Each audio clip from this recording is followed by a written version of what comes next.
Welcome to the One Shot Wonderarium. I am your host, as always, Tony, and I am here with a great group of friends here to play an amazing game of Dungeon Cats. If you don't know about Dungeon Cats, I'm going to give you a quick rundown of the system, and then I'll introduce our amazing folks here.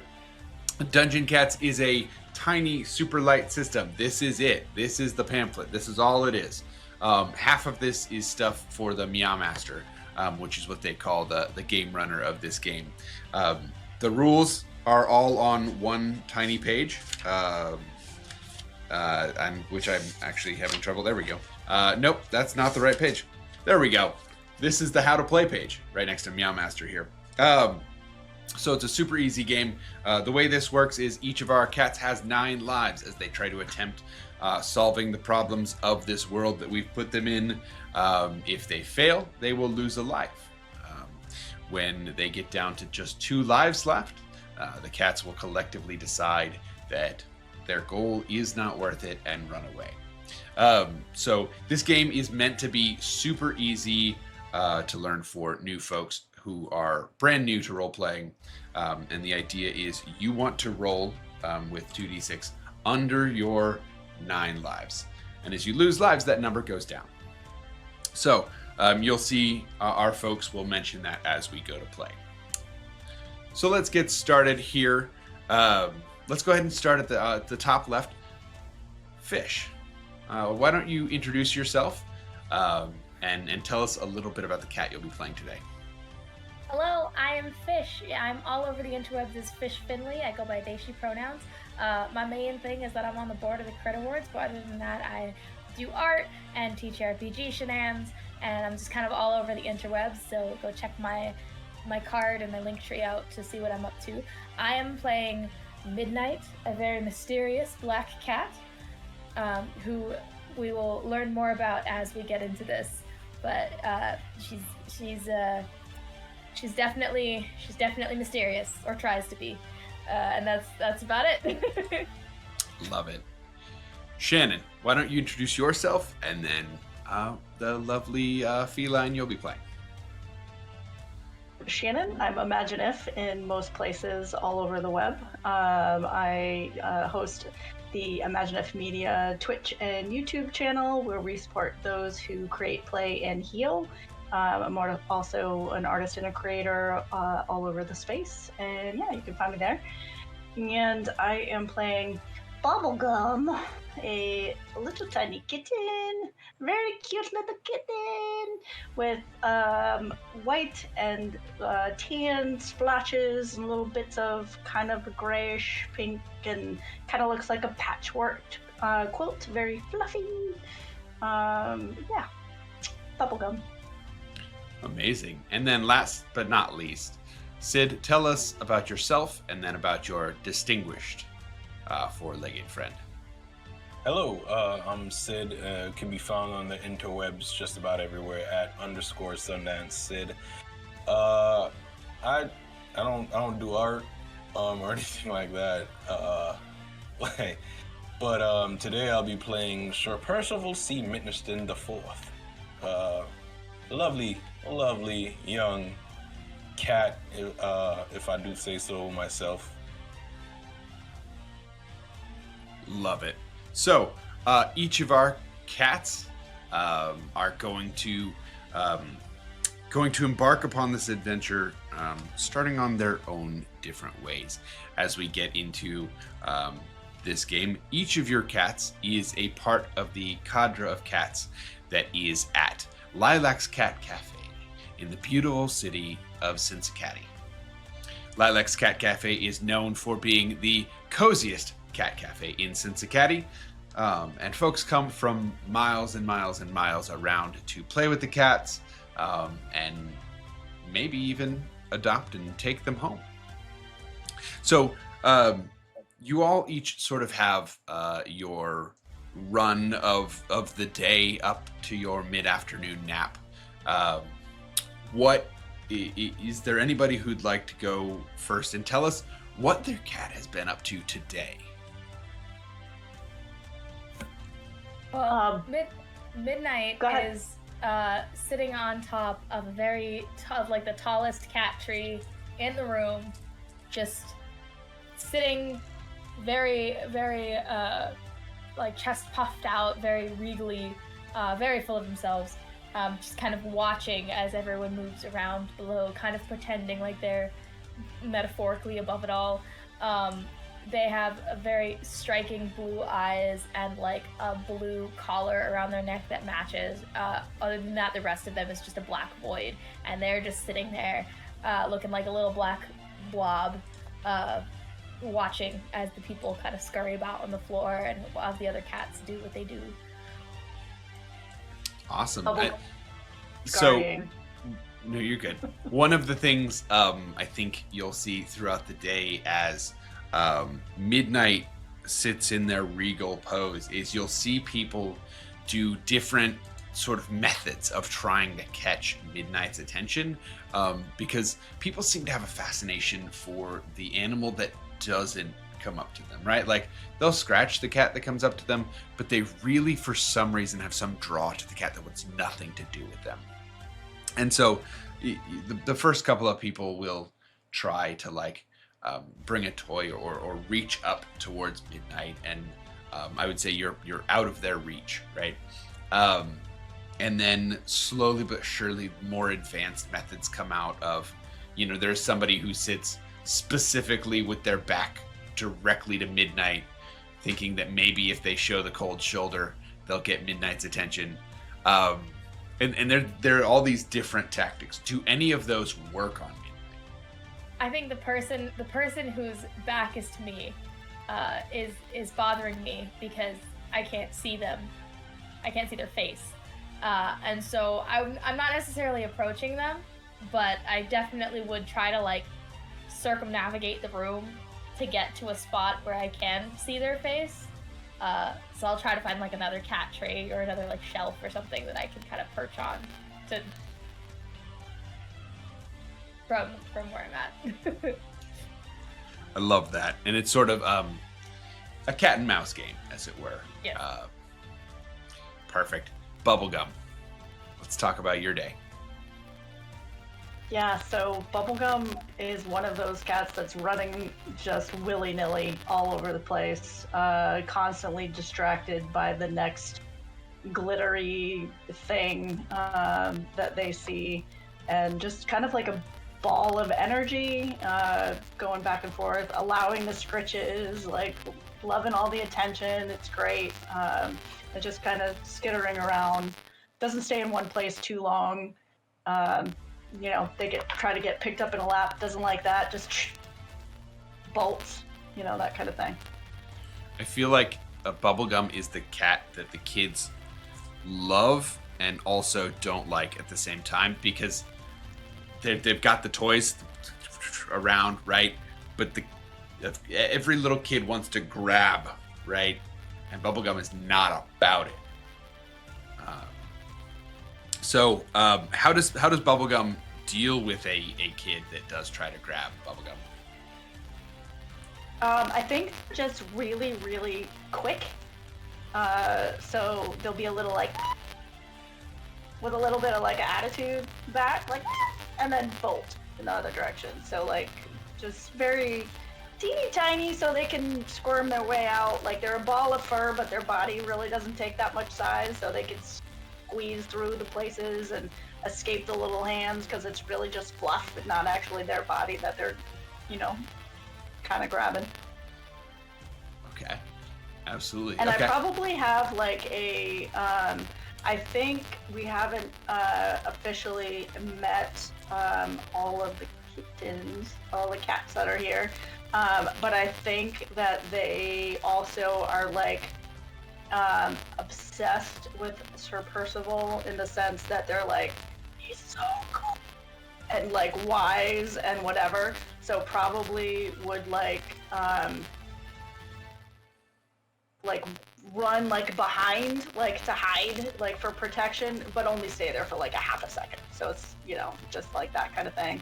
And at the same time, like probably look up to see, you know, if the really cool new cat is paying attention to her at all as she's coming in. Absolutely. So, Sid, tell us about what Sir Percival is doing as Bubblegum is both trying to use them a little bit as a little bit of protection and get their attention a little bit, if I'm understanding that correctly. Necessarily getting attention, just like that's like has recognized Sir Percival as like the wise cat of the, you know, whether that's true or not is to be determined, you know what I mean? But this is what Bubblegum in their very inexperienced sees, is this just stability over there. So just would run behind. Yeah. So, A little bit of safety. Percival, then what in your cat's infinite wisdom are you up to today? So Sir Percival is a Maine Coon, so first thing first, he's just this is a massive cat. There's a whole lot of cat, right? And then the second thing is, majority of the time, he's in the arms or like on the shoulders of what's considered his favorite worker at the cat cafe.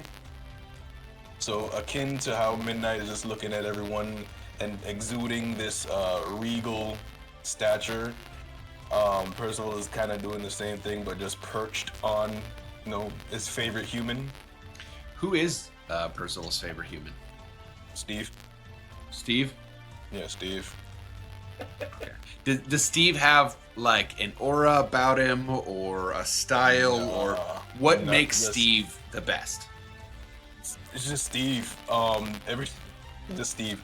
Everybody would see. Steve is so imagine Shaggy from Scooby-Doo. Yeah. That's just Steve. Got it. It's just nothing. Just doesn't exude anything extremely special. It's just, I like this guy. There's always a hidden sandwich. Yeah. He doesn't like feed Percival any extra or do anything any extra, like sneak him snacks or anything. It's just tuck a liking to him. Okay. Just a good vibe more than anything. Yeah. Just a vibe. They say that you know, my wife says this more about dogs, but I think cats are the same way, where animals can kind of see into your heart a little bit. So I think that says something strong about Steve. Yeah. And then it just and then whenever you look at Percival, it just even though cats can't do it, he just seems like he always has an eyebrow raised and just making the gesture. All right, he's always deep in cat thought.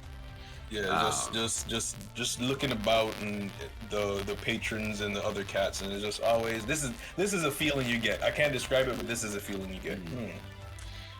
Percival is pensive. Got it. Yeah, that's what you get. Amazing. Yeah. And Bubblegum sees that as wise. You know, because they don't know any better. Meow. Yes. But yeah, and yeah, that's how we spend. That's how most of the days are spent, perched on or around Steve, or just, you know, milling about the cafe as cats do. Absolutely. So time comes, as it does in midday, for lunch and a quick cat nap, right? So most cats are not left out at the cat cafe all day because they'll get overstimulated, they need a place to go and take a nap and recharge for people. Cats are not always the most people, right? They can be, but it's always good to provide animals a space away, right? And so the folks at the Cat Cafe make sure to always feed a big lunch, and then take about an hour or so for each of you to go ahead and take a quick siesta, basically, right? So as you each come into lunch, there is a giant pile of cat food. Depending on what each of you need, there's a little bit different, right? The runt of the litter gets a little bit extra of protein, right? Try to beef them up just a little bit. Some are on diets, so they got a little bit more. There's always somebody watching to make sure that the one that doesn't want to eat doesn't end up with their food eaten by the one that tries to eat everybody else's. So what does lunch look like for each of you? And then after lunch is the nap. So let's talk through how each of you curls up for a nap and lunch.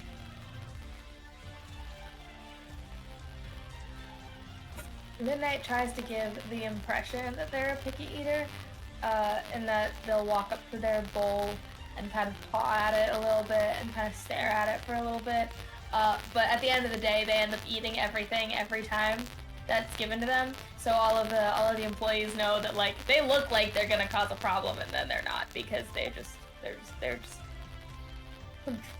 and then Midnight will find a nice cozy corner to kind of roll up in, and will kind of face out from the corner in usually donutifies. So it's just literally a black hole on the floor in the corner of the room. Amazing. You find a little cushy spot in the corner where it's safe and secure, and curls up. Amazing. Bubblegum, it looked like you were ready to go with something there. Sure. Yeah, Bubblegum is just going to every food bowl, just take a couple, then go to the next one, take a couple, and constantly being shushed away, this is yours over here, that kind of thing, but going from one to the next, and not necessarily even really noticing, or having a favorite in one or the other, just wanting all of it. And then when they get full, they're just, it's kind of run, and then crash. They're just full of energy, and then all of a sudden super tired, and they just landed somewhere. It's wherever they ran out of energy. It curled in a little ball. Amazing. So you see the black hole in the corner, and then half hanging off of a piece of furniture is Bubblegum, and then Percival. So again, this doesn't happen. We just get the feeling that Percival's using a knife and a fork to cut whatever in whatever manner, and just just like a regal, just eat in a regal manner, just eating everying. Very De Niro, and then yeah, exactly. Right. And anytime a piece of kibble falls out of that bowl, I feel like they pick it up, put it back in the bowl, and then eat it. They won't eat it off the floor. Yeah. So if that does happen, Percival just stares at it until Steve probably comes and puts it back in the bowl, and just a quick nod as a thank you, and then go about doing what I'm doing. I love that. And then how do they curl up for their nap? Again, very regal. So it seems like they're just tucking in. Seems like they're just tucking in, and kind of just curling up in a in a certain corner, in a special corner, curled up. Not just, again, very regal. That's just the type of we're going for. Absolutely. I Steve think probably has a bed. Yeah, for in it. a bed. He's got a special bed. Yeah. Yeah, it's on like a cat tower in the corner, so it's a little bit raised so above I look everybody down else's. on everybody. Yeah, exactly. Yeah. Exactly. So each of you find your way to Kitty Dreamland. And that is where we pick up the adventure portion of our story. Because you wake up, each of you, and the rest of the cats at the Cat Cafe are no longer with you. And you get a feeling that none of you, I believe, enjoy. It is damp. It is musty. It's a little bit wet. Depending on where each of you came from before you became one of the cats at Lilac's Cat Cafe, some of you may be completely unused to the feeling of mud in their paws. And the smell of swamp gas permeates. You are on you are at the edge of a forest with a swamp infested moat in front of you. There is a wooden rickety bridge that heads into a sort of large stone building that you're not sure why, but you're drawn to.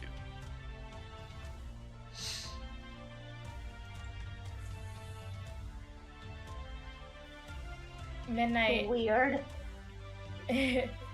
Midnight kind of takes a sec to just absorb all of this information, and then becomes hyper aware of the mud in their paws, and their nose scrunches, and they just go, ew. It's squishy.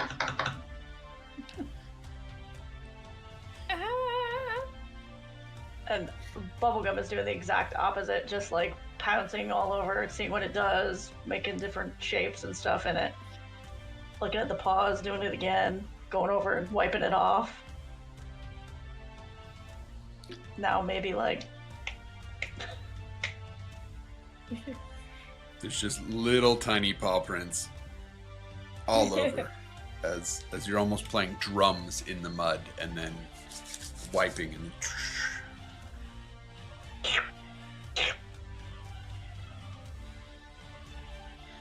Percival. Midnight. Oh, you're good.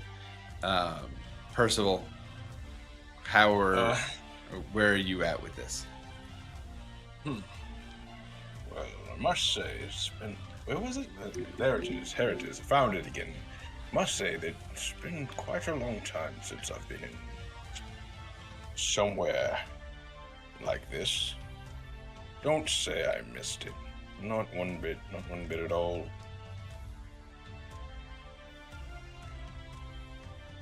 And then I look at Bubblegum jumping up and down. And, can I? You know what? Never mind. It's quite all right. I'm gonna throw just a little bit of mud. Come on. No, I'd rather not. Sorry. All right.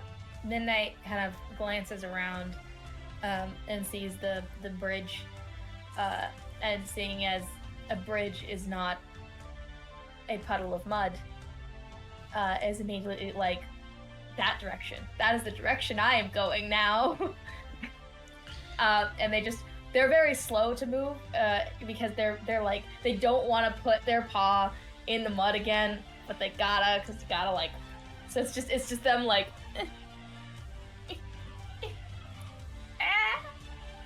very slowly kind of like making their way over to this bridge.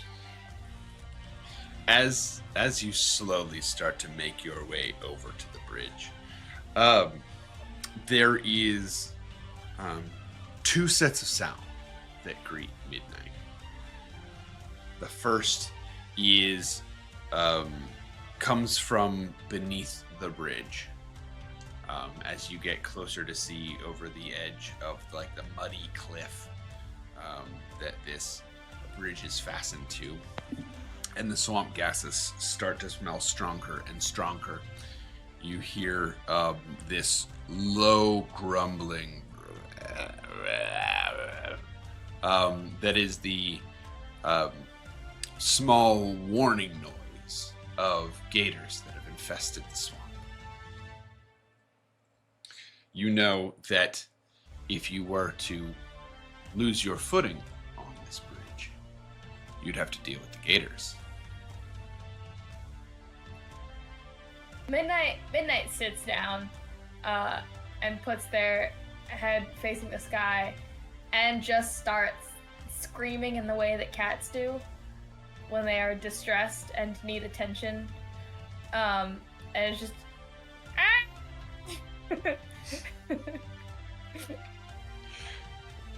Oh. No. There's no reason for all the distress. We just have to cross the bridge. Simple. Now, young nighttime. Just this way. Pip pip. Up over there and just kind of like bump into you a little bit. Come on, it's fun. Let's go. Don't you remember we get to fight for treasure?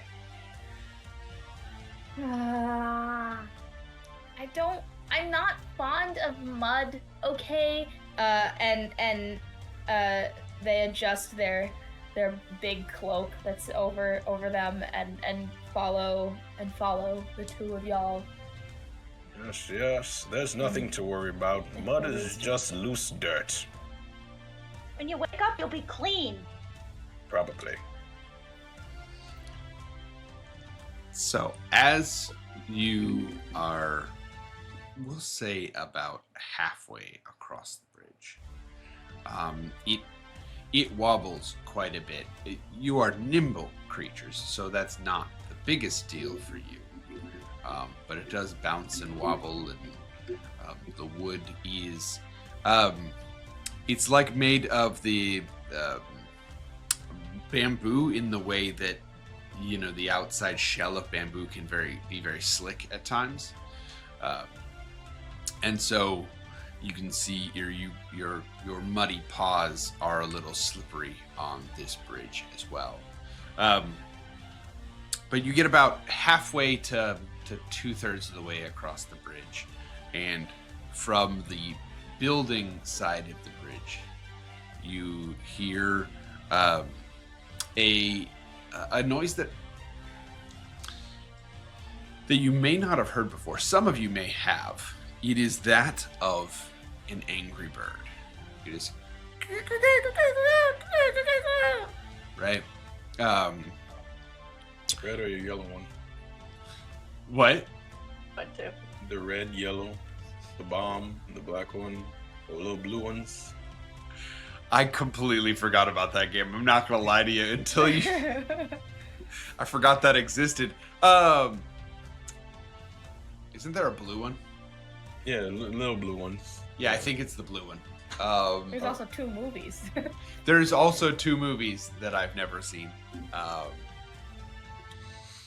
But yeah, I forgot about those 2. They also got just thrown out the old noggin. So yeah, it is a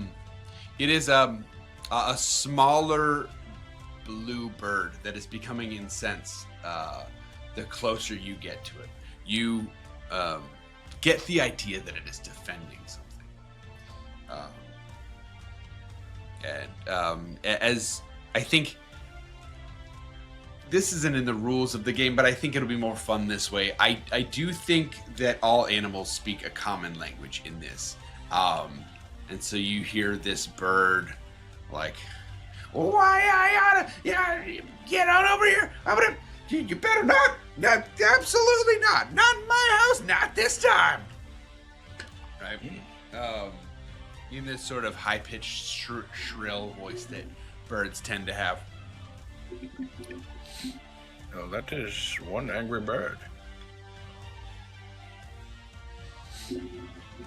I mean, I can't really blame him because I am also a little angry to be in this swamp. What's your name? My name? You want to know my name when you're coming at my house? Hey, Miss Cuthbert. I'm This sorry, is can my you repeat place. that once more? Cuthbert. Cuthbert. Cuthbert. Well, hello. I'm Sir Percival C. Minston the Fourth. How do you do today? Not well. Better back up. 3 more steps and you'll be in Hurt Town. Who do you speak of? I don't want to be in Hurt Town. Then you better not. I'll put you in Hurt Town. All right? You better not come at me. Oh, I see. You're challenging us to a little bit of fisticuffs. No. We don't do that anymore. Midnight kind of takes this big breath and then swallows and then just kind of goes, I wouldn't do that if I were you. And Go ahead. Okay, Cuthbert? What Cuthbert was it? Yes. Yes, well, apologies, my good sir, but it seems that we have to make ways that way, and unfortunately, we'd have to take a step or two forward, and we'd rather not, go to Hurt Town, nor bring anyone to Hurt Town. That's something that we're trying to do, but we do need to go that way. So if you don't mind, we'll just step on through. That's off limits. Ain't no way. And I. Discord's cutting you out a little bit. Oh, really? So That's I'm just probably gonna sense because the that. real shrill voice that I'm doing. Because that does happen sometimes. But Cuthbert basically says that's not happening. It's on, right? They are not about it. Whatever it is they're protecting, they've deemed it ultra valuable, and they do not trust you. Unless you've got some idea to, and it would be a role to diffuse the situation here. It's probably going to end up in some sort of combat. Midnight is currently matching them with a bluff, basically trying to be all like, I'm mysterious and threatening. You got Midnight upset. This is not looking good for you. Listen, I have like this really cool stuff that works really well for building nests and stuff. Maybe I could give you a little bit of that and we could go by. And I pull out this like really fluffy yarn that I have, and I pull out like a little bit of it or whatever, and it's all like different colors and everything else, and I get super distracted as I'm pulling it out, and I forget that I'm actually talking to this bird for a second as I'm like playing with the yarn, and oh yeah, so I mean, it's either that or, I mean, you really don't, Midnight's gonna put you in Hurt Town. You really don't want to go down that road. So let's go ahead. I think this could be fun as a first encounter here. So it sounds like Bubblegum is sort of heading up the persuasiveness here. We're gonna roll this as a cat fight. What does that mean? 2d6? That means 2d6. You're looking to roll under a 9. Yes, I under a 9. rolled a 7. There you go.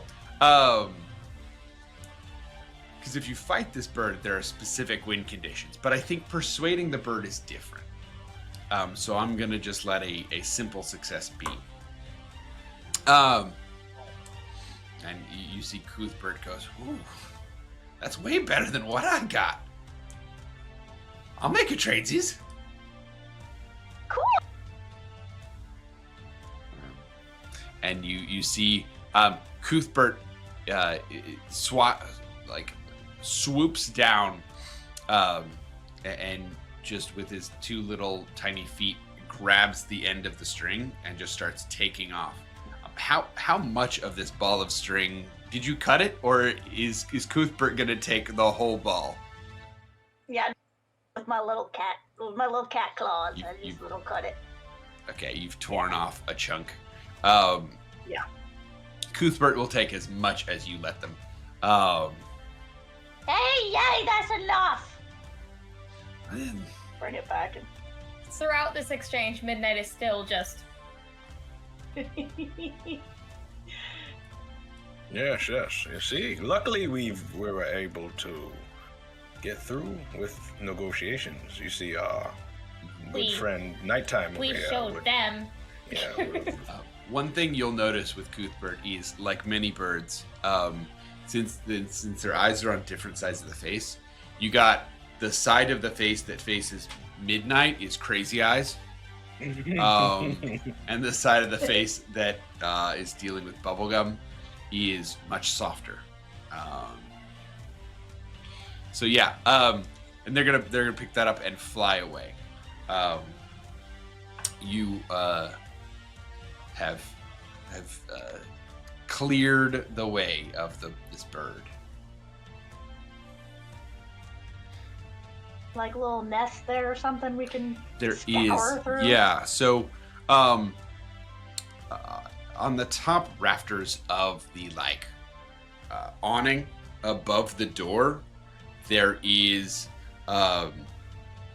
there is a nest big enough for this bird, not big enough for one of you, but big enough for the bird for sure. And that's where it originated. So you know that this bird, and you can see twigs and on leaves and little bits of hair and fur from creatures and little things, right, in there. And there is a glint of something shiny. I have gone chasing something shiny and would peek over. What do I see in here? As Bubblegum sort of sights this thing shiny and takes off, this bridge that y'all are still on does this number where it wobbles. It's not gonna flip over or anything here, but there is a moment when Sir Percival, you look down and you see a gator ready.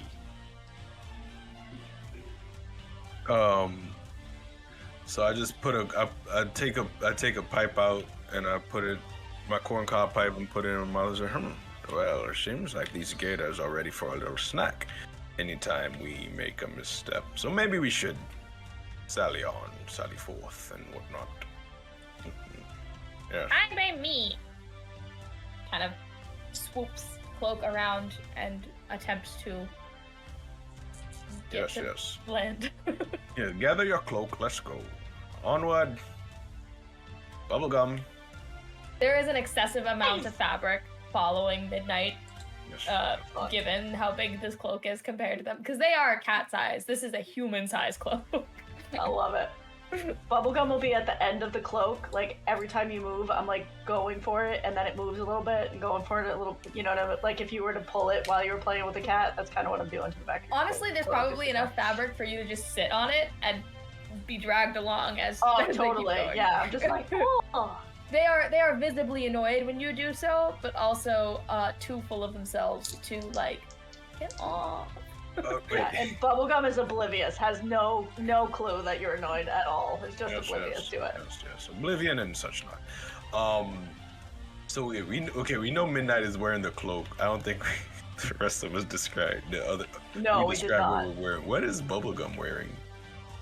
So Bubblegum is the exact opposite of what you would think. So this cute, fluffy, whatever, little cat or whatever, still look like that, but I have rogue-like attire on. So I've got like the little chainmail shirt on, and I've got like little knives on my hip and stuff, and yeah, I look very rogue. Like I'm like ready to go. If a rogue is ready to go to a concert, that's kind of like the vibe that we got going on. Nice. If you've ever watched Log Horizon, basically I'm dressed as captain.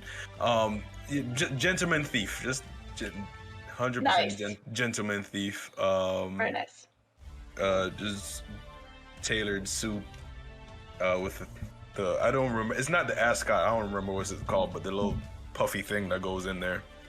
Mm. Yeah, that's what I'm wearing. Was that not an ascot? I thought it was an ascot. I think that is an ascot. The ascot is what Fred wears. So it's not I do that. not know this, Fred. Fred, actually, fun fact: Fred only wears an ascot sometimes. Yeah. Yeah, so it's not that, but it's like the little I don't know what it's called. I'm gonna Google that. So But we have. yeah, that. Go ahead. But Gentleman Thief It's fly. and what you call them? Handlebar mustache. My whiskers are a handlebar mustache. I love it. Phenomenal. Yes. And I have a monocle. That's what it's called. It's like eye patch, like what? Yeah, no, monocle. A monocle. Oh, better example. If you think of Mr. Harriman from Foster's Home for Imaginary Friends, Ooh, but with pants. Yes. And no top hat, but that with pants. Top hat might make an appearance, but not right now. All right, There you go. I'm holding out for the top hat. Yes. So, And a corn cob pipe. we have this sort of roguish kitten. Right, they're a kitten, right? A bubblegum is? Kidding. Okay, Yeah. that's what I thought. But Mhm. roguish kitten that scampers towards this nest. The problem with the nest is that it is up quite high, right? Birds don't really like being in paw distance or jumping distance of things that can eat them. So it's up there quite a bit. There's a couple of different Fair. ways that you might approach getting to it. What is Bubblegum's first thought or first thing that they would like to attempt with this? Just climbing, yeah. Just climbing straight on up. Okay. So since you're gonna do Reckless this, abandon. since you're gonna do this on essentially. your own with reckless abandon, I'm gonna ask for another one of those 2d6 rolls. We're looking for. Alright. In my head, I'm just imagining them like rappelling up with the yarn that they've got left. Ooh, that's cool. I really like that. Yeah, I'm just picturing like digging the claws in. And, Oh, just like fully. Oh yeah, no, I'm here for that. yeah. So that's a 9. No, well, just kidding. I'm sorry. It's not. It is a 4. I forgot. I have dice that have like it says arg. Like I got a 1 instead of a 6. And I have dice that say booyah for the 6. So I got confused. But yeah, so that's a 4 total. I don't know if that's good or bad, but that's what I got. No, that's so a 4 is good. Oh, good. So you are able to put your claws in. Something you didn't realize because of your excitement is the pillars of this porch are actually made of the same material as cat scratchers, so your nails sink in really well as you climb up. Distracted halfway up and then scratch for a second, you know what I mean? And then kind of keep going. Oh, absolutely. Bubblegum, as you get to the top of this and you look in this nest, you see a collar in there. A shiny, a collar with a shiny tag on it. And as you reach for it and grab it, it actually has your name on it. Put it on. You have You guys have the collar. mechanically you Just a have spiky gained collar. 1 treasure, by the way. Yeah, to fit your aesthetic, I do think that it's got a little bit of almost like a goth aesthetic. Yes, it is totally goth. It has like those little what are they called? The little spikes going all the way or around. the studs. Yeah, 100%. Amazing. Yeah. So yeah, I shall add goth collar to my loot. heck yeah, it is 1 treasure. It's worth 1 treasure, by the way. I don't know what that means, but I will write it down. Absolutely. So for those of you playing along at home, one of there's several different ways that this game may end. The first, as I mentioned, is that if each of our cats takes enough damage that one of them gets to 2 lives, and then all the cats decide it's not worth it and they go home. The other win condition is if we defeat the boss and we're done with the adventure. The third win condition is if every cat gets 3 treasures worth of loot. So you have 1 of 3 treasures. Cool. So, and treasures, loot can be worth different amounts of treasures. So you could only get 1 loot and it be worth 3 treasures. So. See, Bubblegum is now yelling, "Hey guys, I found this thing, whatever," and nobody's paying attention because they've already started going down. They're just like, come on, and and they've already started walking away. So Bubblegum just books it down, and when they run too fast and they overshoot it and they like slow down and slam into the wall kind of deal. Mm-hmm. I do that, but on the back of Midnight's cloak, and then just kind of like, and then just get dragged as Midnight keeps walking. So what I will add to this is the first room of this place. As you enter the door, you walk in and you see it is a very dark and dusty room. Almost like there is a fog in this room, actually. There's a layer of... It's not damp like a fog, it's dry. For those of us humans, it's the difference between an actual fog and like fog machine fog, right? Where it's kind of got that dustiness to the scent and things like that. And out of the fog and dust rises pillars. You see in between the pillars on this floor there's no door here. There are large wooden blocks stacked upon each other to create varying pillars that seem lopsided at times and easy to knock over at others, as they raise one by one a path. There are varying paths, I should say. It's not like there's one staircase of blocks, but there are these different pillars of varying sizes that you believe you could hop from one pillar to another to get somewhere higher up in the room. Yes, little one. Midnight immediately brightens up at the prospect of being able to get higher up than everybody else, like physically, and will immediately start like mentally trying to be all like, all right, which ones do I have to jump to and where am I going? Amazing. So as you enter the room, the door behind you swings shut close or very, very quickly, putting the room into mostly full dark.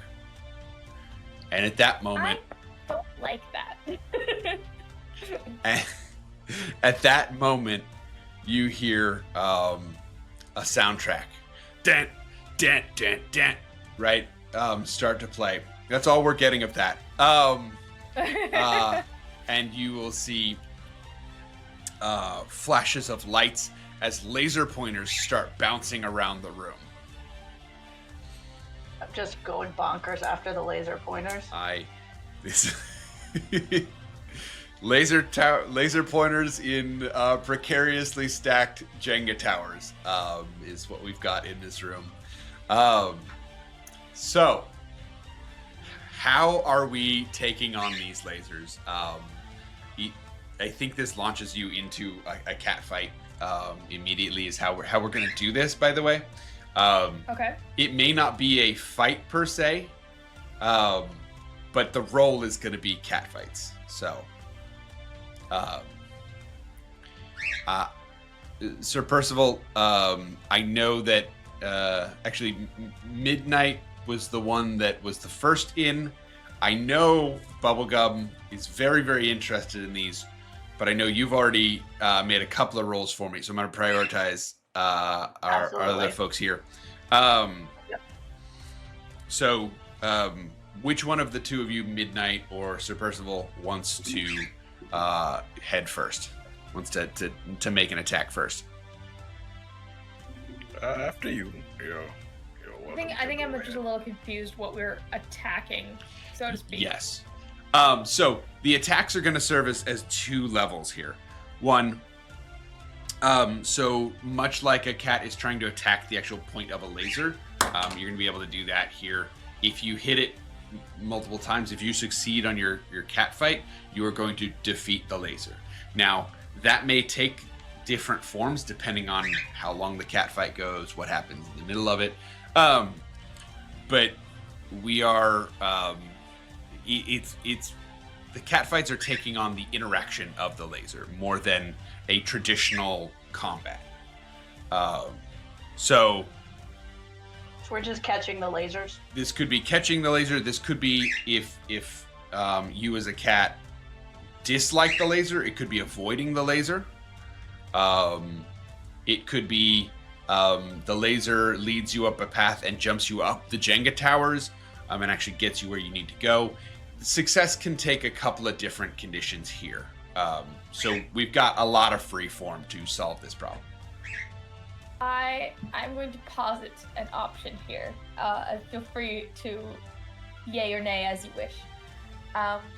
I think it would be really cool if Midnight were to activate their special action and summon a cat skeleton,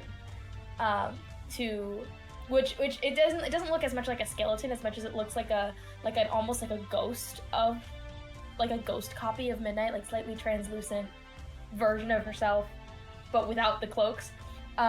Cool. To chase the lasers for her, to lead Midnight up so that Midnight can yeet up the Jenga tower, because Midnight's goal is high ground. That's where Midnight's brain is at. Is I want to get to high ground, and if I gotta distract these lasers by yeeting out a mini-me, I will do that. Absolutely. So here's how this works. You are looking to succeed on these cat fight rolls. There is an extra difficulty to these. So you have your success or fail, which is roll under your lives to succeed. So you want to get an 8 or lower. There is, however, an extra wrinkle that I will tell you about a little bit after you roll. Okay. All right. So mysterious. 7. Okay, what are your numbers on the die? 5 and 2. Okay. You have avoided the peril there. Don't mind me. So. Consider yourself minded, actually. Yeah. I mind that. I mind that very much. Yeah. You may just mind that. So, you are able to distract this skeleton and bound up several of the Jenga towers. You are about, I think, halfway up in the room. And because you are halfway up the room, you start to hear water from above. Not in like you're about to get to lake or mucky swamp water. It is the trickle of maybe a small stream or It reminds you of at Lilac's. They had you know those cat dishes that keep the water running constantly. It reminds you of that sound. Okay. Cool. As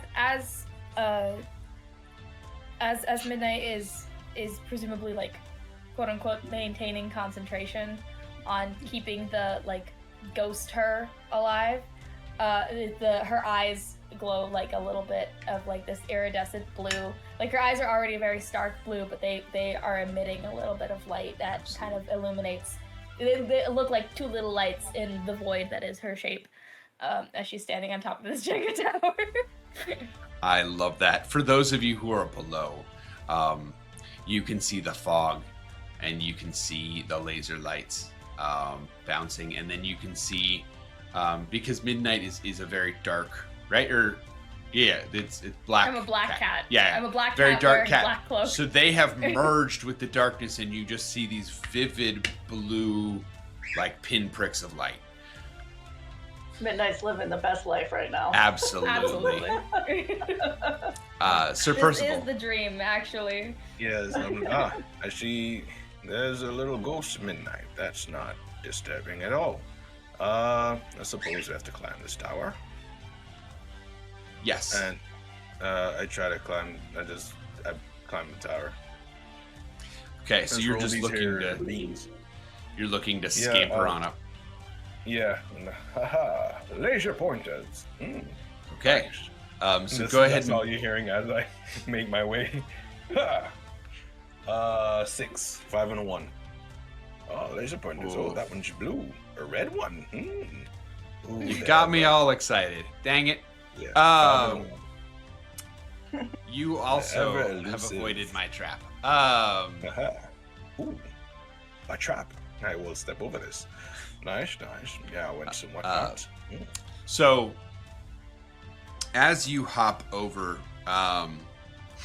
you are able to hop up the Jenga towers. You head in a completely different way from Midnight, and yours hugs the wall a lot more than Midnight's. Midnight's is a more direct path. You, being who you are, decided the more regal way was to be a little bit closer to the wall and, you know, have some options in case things go wrong. And there Hug is, the wall. as you hop up to one of the pillars, there is a large switch on the wall.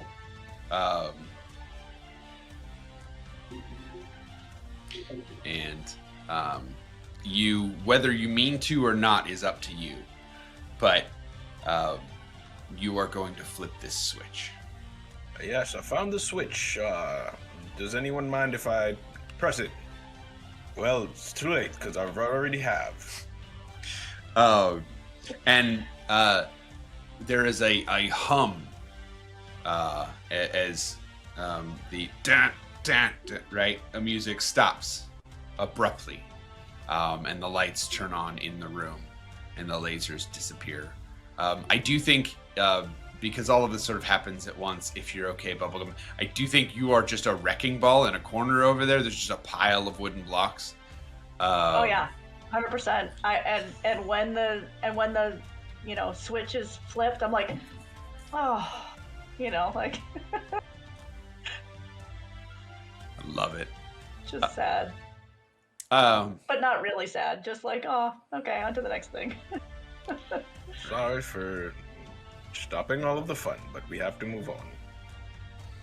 As the lights kind of flash on, Midnight blinks a couple times and the light dims and the little kind of ghost version of themselves fades out.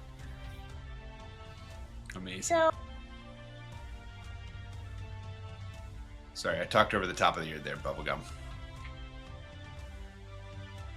It's all good. Okay. So yeah, as the room becomes revealed, you see that these large wooden blocks lead up. There are several different ways, but they lead up to a giant wooden platform with books about half the size of each of you.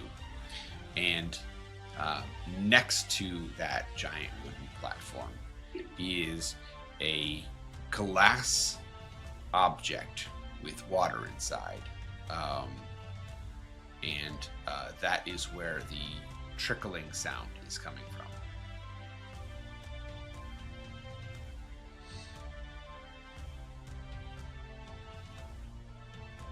Midnight will jump up the rest of these Jenga towers to get as close as they can to the water to see what's up. You'll notice it is a fish tank. Yep. And it is a, for the record, this is loot. So you can take this fish tank. I mean, I gotta. It is worth 0 treasure, but you've got a fish tank. And one thing that you will see written on the glass in what we would know to be like whiteboard marker is a note that says, "Gone fishing, be back soon." Well, I gotta. So Midnight kind of whooshes the cloak over it, and kind of it goes into their inventory, so to speak. Absolutely, yeah. You get this really great, the cape. yeah, comic book animation style, where this really big tank just disappears into their cloak, and there's no sign of it from the outside. I love that.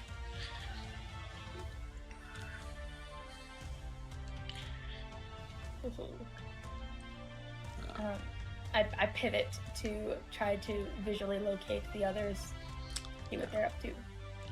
Yeah. As each of you climbs up this Jenga tower, you notice that the large books are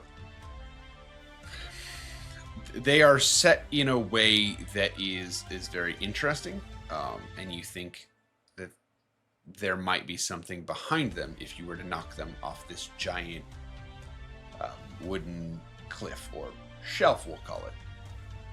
I'd do that. Behind them, you have different books, right? Alice in Wonderland, different adventure style books, which I forgot to come up with beforehand. So we're just gonna imagine those, right? And behind it is a door onto your next room. Yeah. I knock it over like, cat style when they knock glasses off the table. I'm like, I wonder, what this does. Interesting. And just knock it off. Absolutely. And as they clatter down and also take out some of the Jenga towers below, it's extremely satisfactory. It only would be better if there was someone shouting, no, as that happened. So, as you all enter our third room, or our third sort of encounter area of this game, to pull back for those of you once again following along at home, this game has a bunch of tables for you to sort of procedurally generate these. So I didn't have to walk in tonight with anything too much generated. I rolled some d6s, wrote down some stuff, and then added a little bit of my imagination, and we've got our room so far. So we are headed into what I call room 3.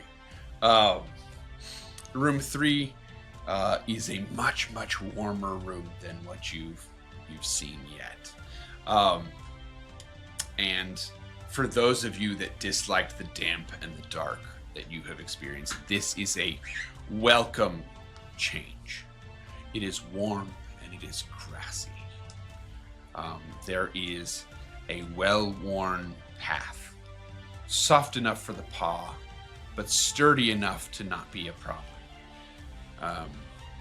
Worn in between large lamps that give off a warmth, and you can hear the hum from them. This right? It's obviously quieter than that. but it is a constant hum from each of these posts. At the let's say a ways off, maybe I think of it as a football field, but 100 yards, 100 meters away ish.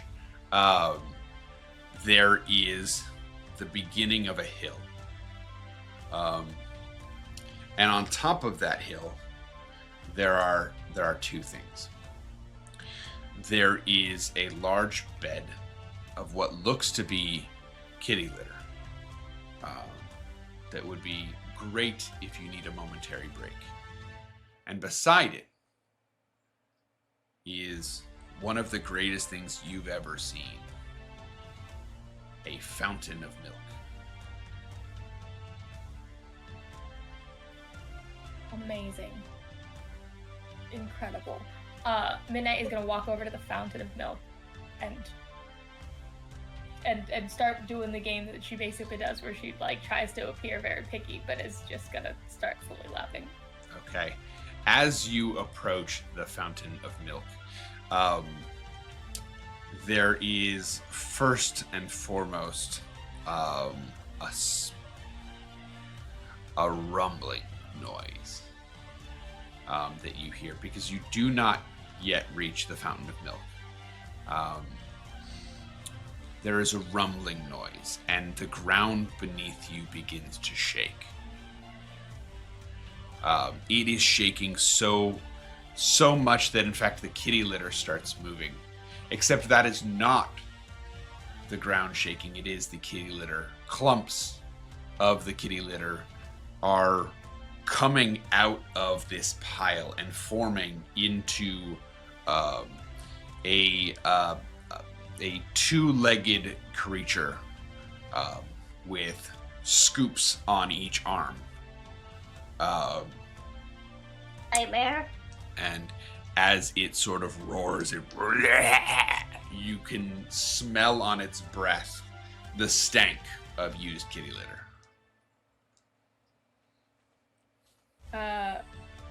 Absolutely not, actually. Midnight blinks a couple times as the light kind of glows, and from her, in front of her, appears the kind of ghost iteration of herself, ready to schmack if it comes in her direction. And it is coming at your direction indeed. Great. Love that. Bubblegum is also gonna do that same thing, but their magical creature is actually a mouse, but it's not a skeleton mouse. It's this giant fluffy mouse that looks like that, not Play-Doh, but it's like that dough type of stuff, but it's not Play-Doh. The kinetic sand? Magic something or whatever. I don't know. It's very smooth and not crumbly or whatever. So it basically looks like a balloon, but it's not. It's dough. Oh, and it's a mouse. And that's their little magical creature that will fight for them. I love it. As we start in on this next creature, so I'm gonna have the two of you start by rolling those cat fight checks for me. That's 2d6. You want it to be 8 or lower for each of you at the moment. Hey, 7 for me. 4 and a 7. That is a success. What? 5 and a 2? Okay. 5 and a 2. Awesome. So that is a success.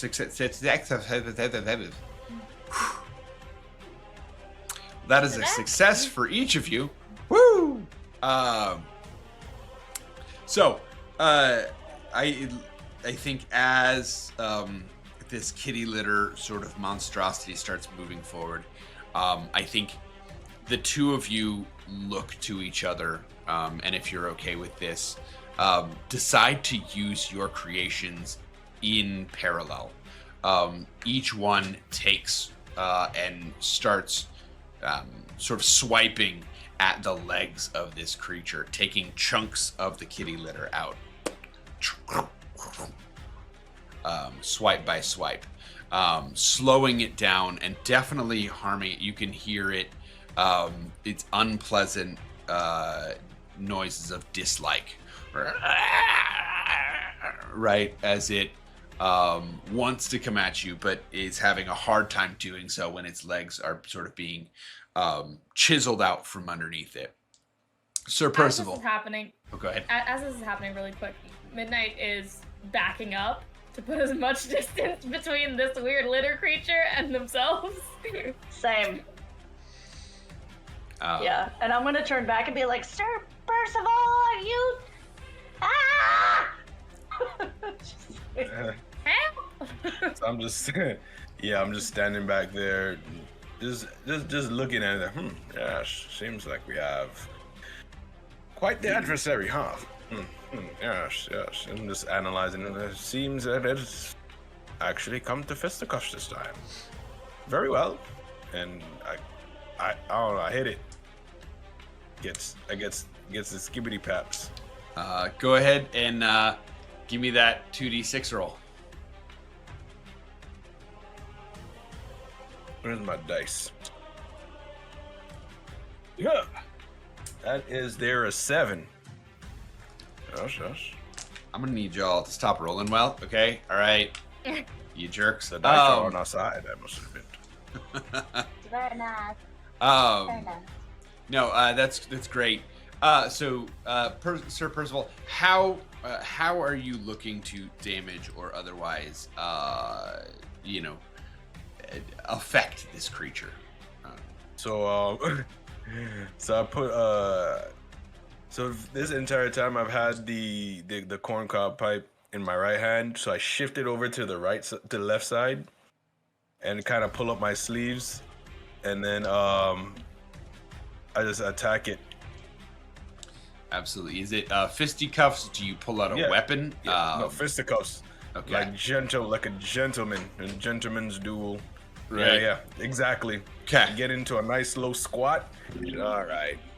Well, it seems like it's been such a long time since Percival's been, in a gentleman's bout. Suppose I show you a thing or two. I think. All right. Come on. The creature leans forward towards Percival at you, right? It's sort of putrid breath. And you literally take out its nose, right? Because it's made of like crumbly sand, so it just disintegrates. And this thing now looks like the Sphinx. Mm-hmm. Yes, rah and whatnot. Come on. See what you got. All right. So in Dungeon Cats, creatures do not take a turn. We've not gotten to a point where we finished a full round yet, so this is the first time we're doing that. So it does come back to you guys, because bad things happen when you fail rolls, not when the monster does something to you. Yes, midnight. 7. All right, Bubblegum is coming in hot again. So Bubblegum, yes. So what I can tell you here is the clumped kitty litter construct only had 4 health, and y'all have dispatched it in 4 hits. So, how does Bubblegum destroy this thing? Bubblegum is still backing up, but the mouse Play-Doh-ish looking multicolored thing basically goes in, and instead of doing a bite, the mouse actually is like, ugh, and turns and whacks it with its tail.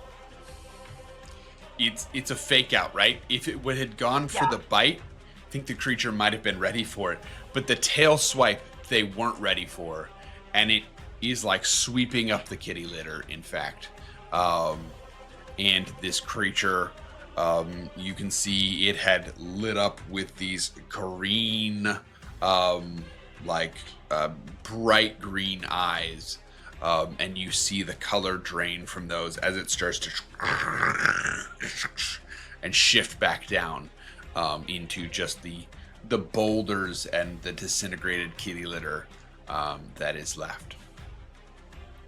Your team. Terrifying. I'm gonna have nightmares about that. Midnight blinks away the ghost and just like looks like shaken in the corner, just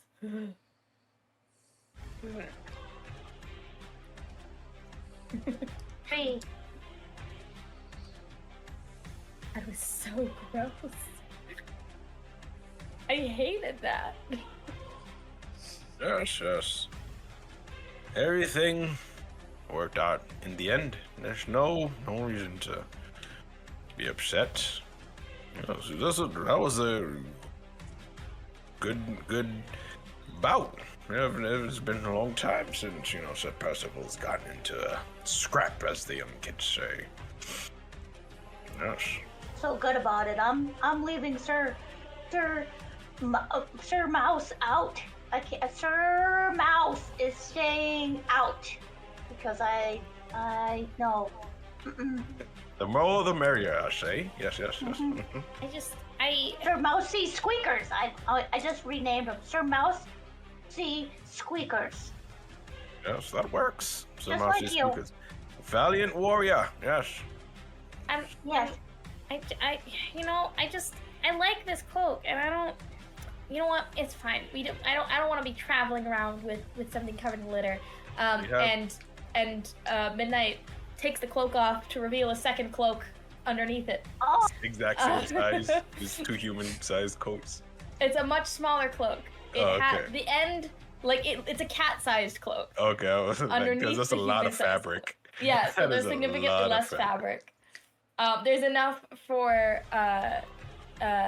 Bubblegum to chase after the train, but not enough to sit on it anymore. But it's a much more manageable cloak size for a cat. I love that. So. So you now have in front of you the giant milk fountain. Say giant. It's a Forgot about the milk fountain. Yeah. Bubbles is just diving at the milk fountain.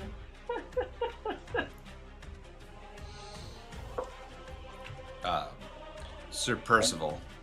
I think Yes. you are the last to make it to the milk fountain. Milk. Yes.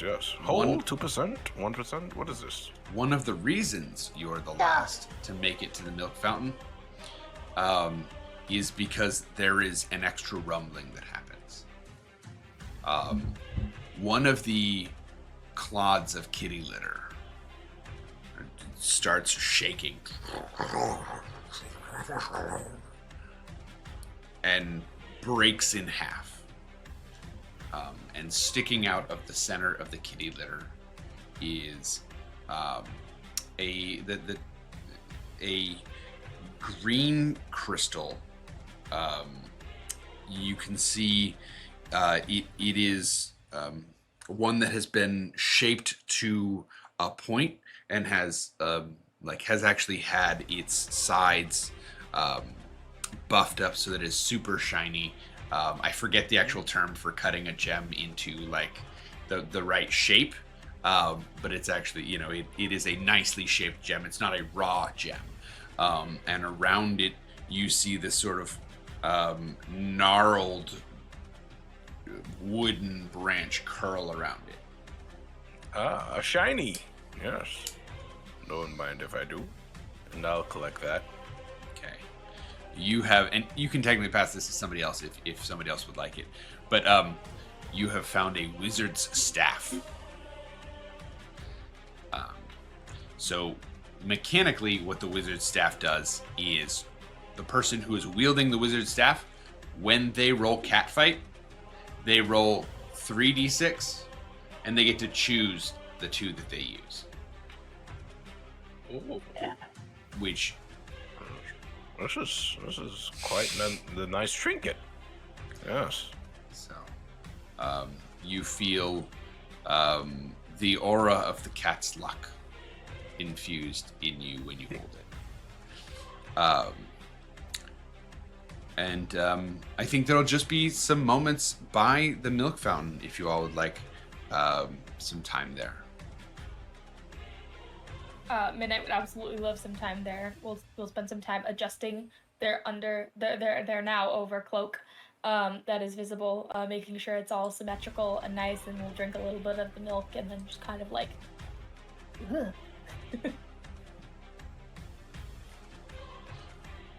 And now, you could dive in and get all the rest of the stuff off if you wanted. Absolutely not. I am not in the mood to be wet today. We're in the mood to be wet. Say that one more time. Mood to be wet. I don't like it.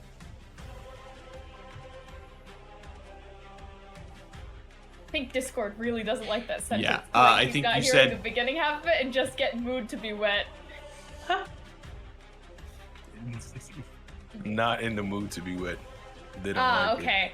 Okay. Well, I'm just gonna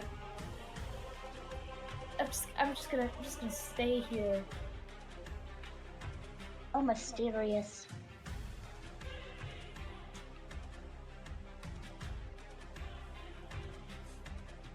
Just And- you guys.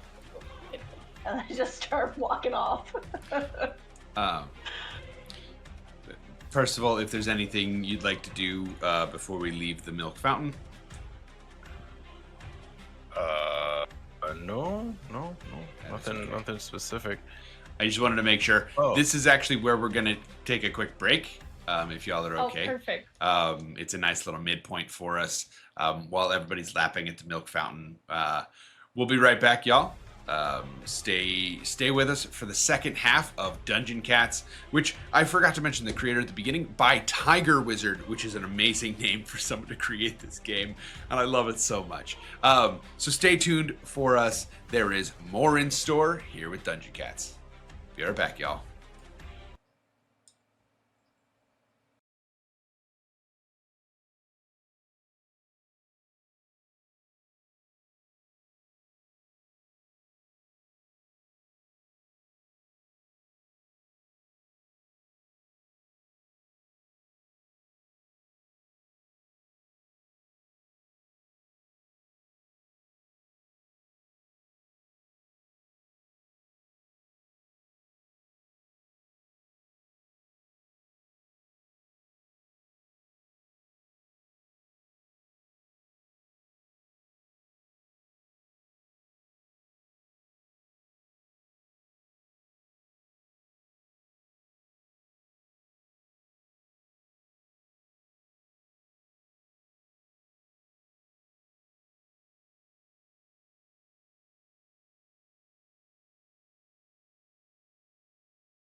Welcome back to the One Shot Wonderarium. We are back for the second half of Dungeon Cats by Tiger Wizard. I've got my fine folks here. Let's give a quick reintroduction just in case anybody joined us during the break and has no idea who we are or what we're doing. Let's go ahead, Fish, let's go ahead and start with you. Introduce yourself just real quick and your cat. Hello, I'm Fish. You can find me everywhere on the internet as Fish Finley. I sing, I draw, I play games. It's a very fun time. I'm also on the board for the Crit Awards, and that's my main spiel for what I do all over the interwebs. Right now, I am playing Midnight, a very mysterious, void black cat with striking blue eyes who has just shed their very large human-sized cloak to reveal that they are in fact wearing a second cloak.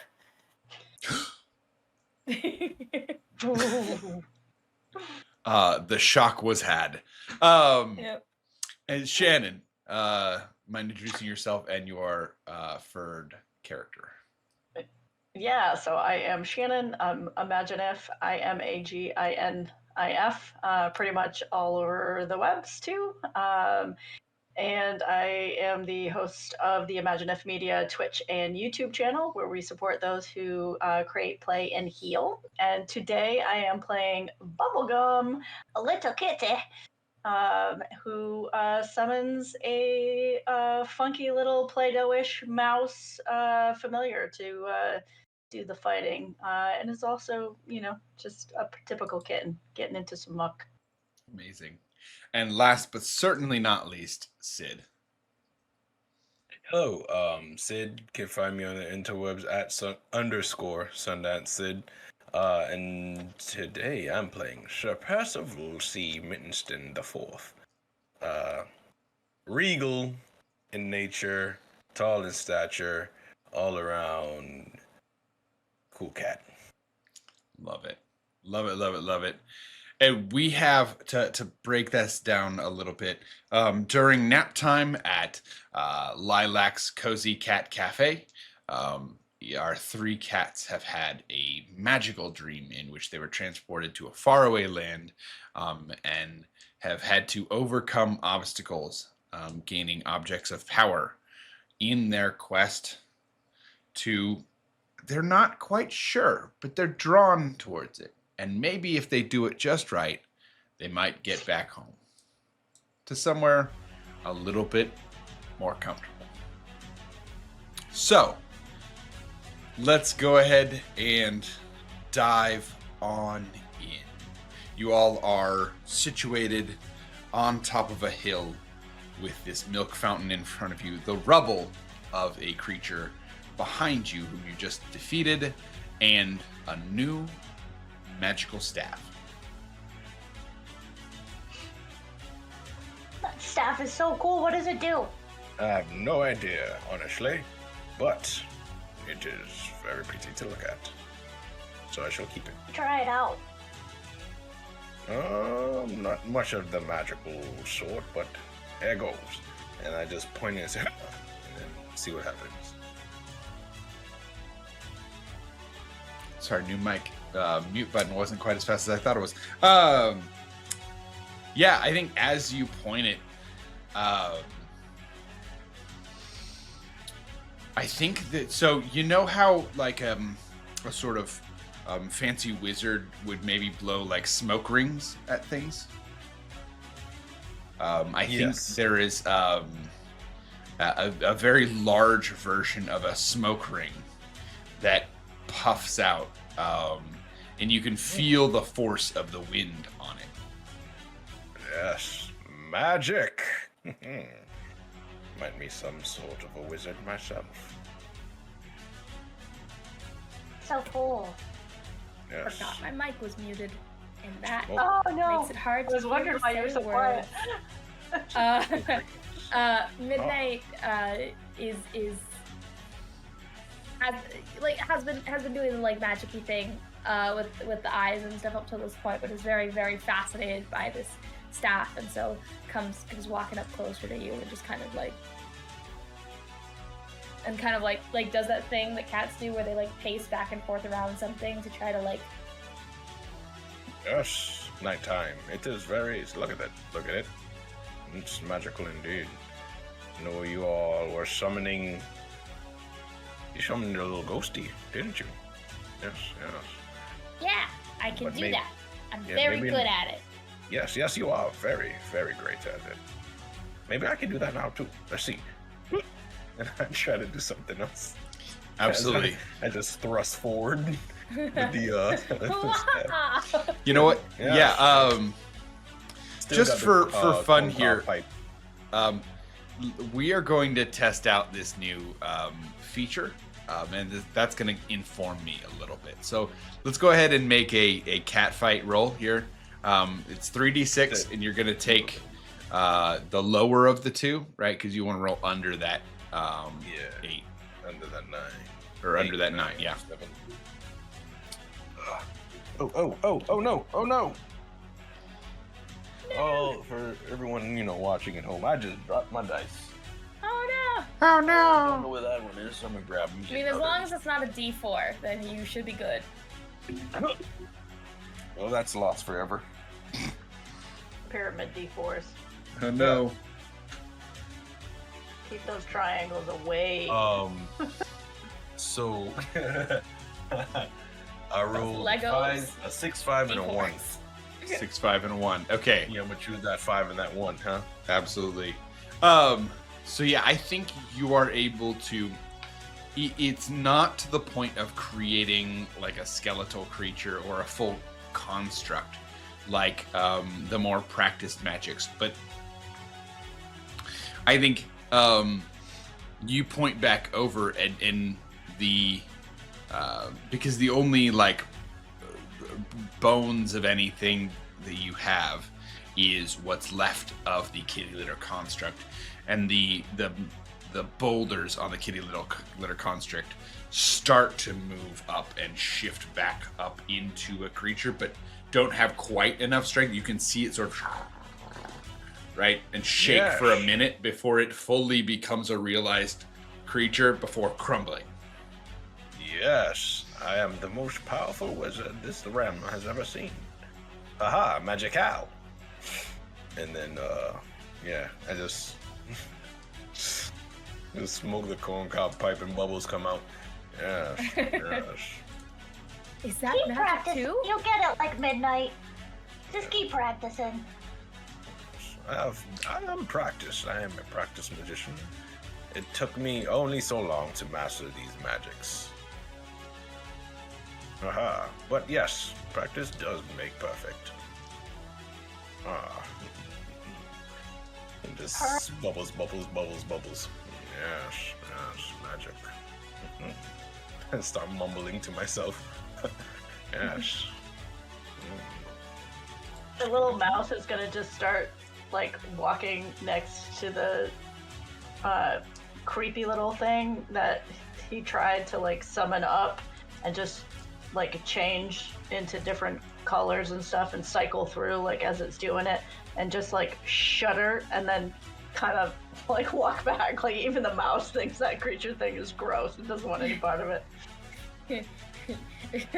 Midnight blinks the kind of ghost form that kind of pushes forwards from them, and the ghost, in the way that Midnight has done repeatedly to many objects, just kind of goes Yeah. before I agree. misting away into nothing. So gross. Yes, friend Darkness. I see you.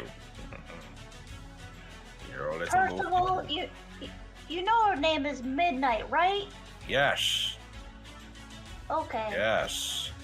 After dark. Like it's not Yes.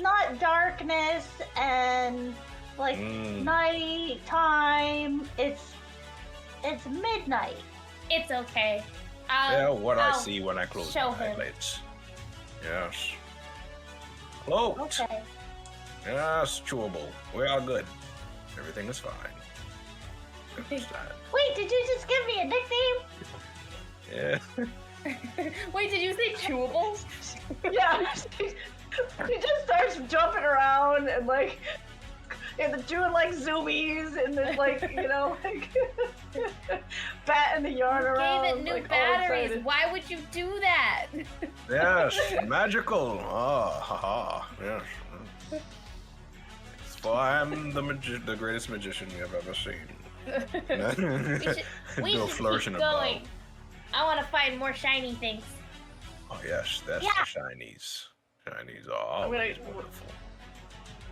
I'm gonna run to try to jump on your cloak and miss completely because the cloak is no longer as long as it was. So just mess it all up. Midnight triumphantly goes, like, because before it was so long that like even if they pulled it up, it wouldn't Yeah. help. But now it's like, haha, mine. Wait, were you wearing 2 cloaks? Interesting. Obviously, Yes. 2 cloaks. gotta have a backup cloak. Of course. One must have backup cloaks. That one got all covered in litter, so I'm not about to go traveling with a cloak covered in litter. I have standards. Of course. Don't we all? Don't we all?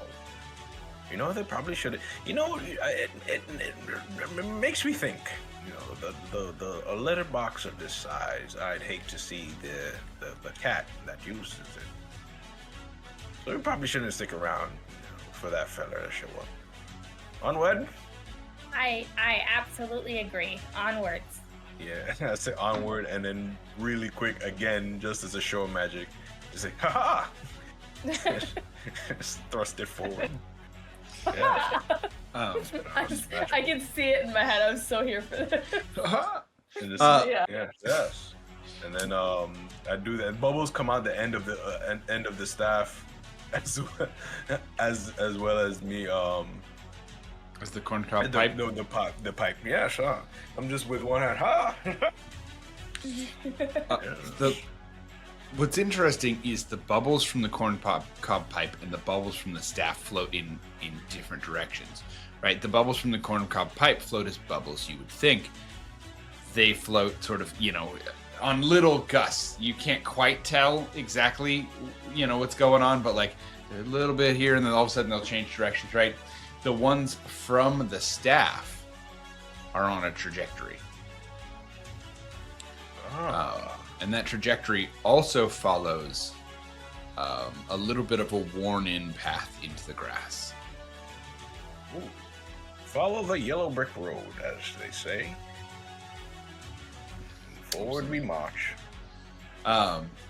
So you all march along this grassy road with these heat lamps for a little while longer as these bubbles sort of glide in front of you. And Bubblegum, I think you specifically are one to, I would say, you're probably going to try to chase these at some point, right? So these things are always just out of your reach. The more you sprint, the faster they go. So you are unable to catch them. The downside here is that every time you sprint, you get further and further away from the other cats. So full of energy, that one. Yes. I try to stay out of reach of that one though because they run around so much, and it gets. I like playing with my cloak, but I have a shorter cloak this time. Yes, Ha! they're very excitable. Yes.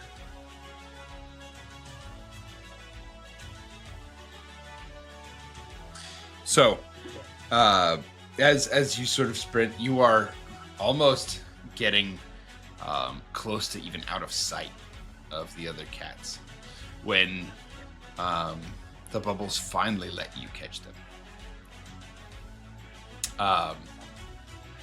It pops.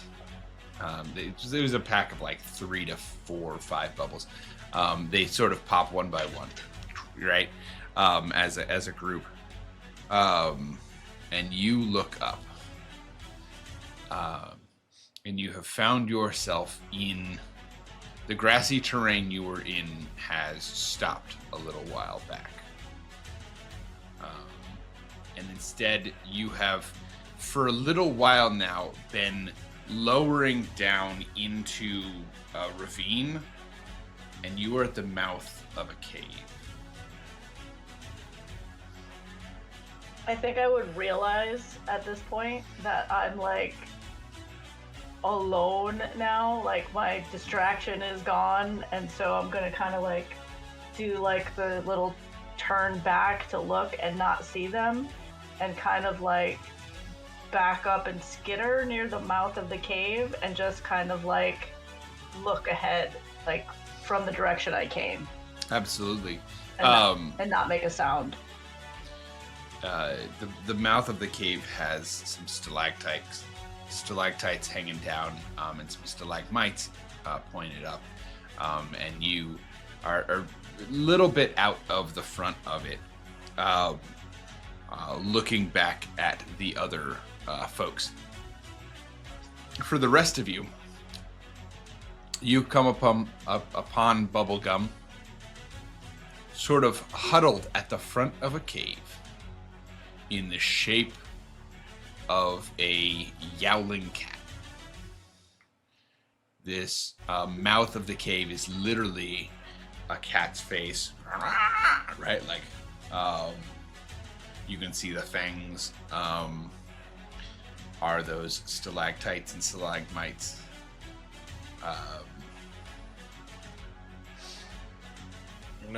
I think I found the cat. Like claws in on this stalagmite and just like just kind of doing the cat shake. Midnight tries to like mimic the face of the cave, like, and then after a minute, it's like, and then tries to kind of follow him. Yes. Tally ho. Into the cave we go. This cat may have once been giant and turned to stone, or may have been stone and carved by those that worship cats. You're unsure. But as Percival has noted, you know that the way forward is through. So as Bubble's now walking right behind Percival, like as close as they can get without actually like stepping on, and just quiet, just following.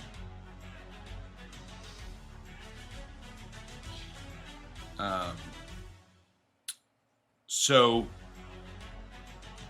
as you move forward, there is now a room that the floor beneath you comes to a sharp edge and drops out. Not out from under you, but in front of you, right? You come to a almost a cliff's edge. And as you look down, you see pillars dotting the landscape between you and the next part of this large cavern. And in between each of these pillars are large silver and golden clad clawfoot bathtubs full of water.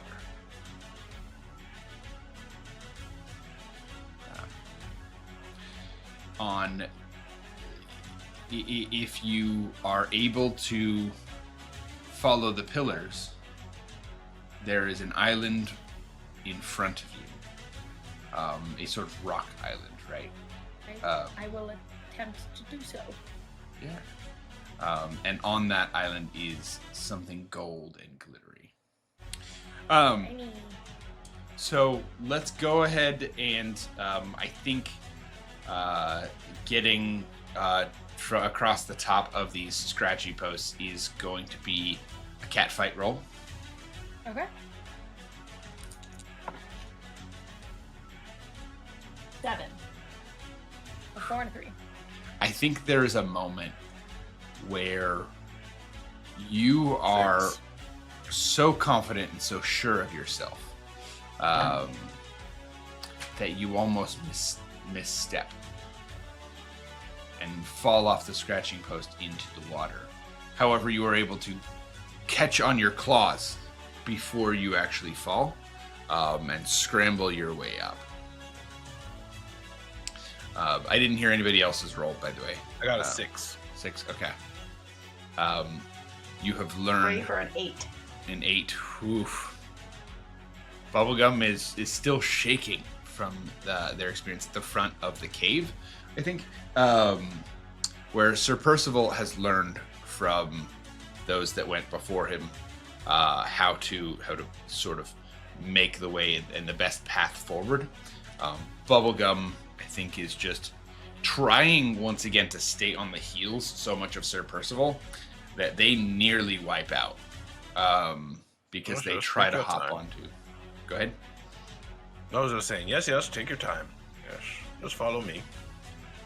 One paw at a time, and you make your way. It's going slow.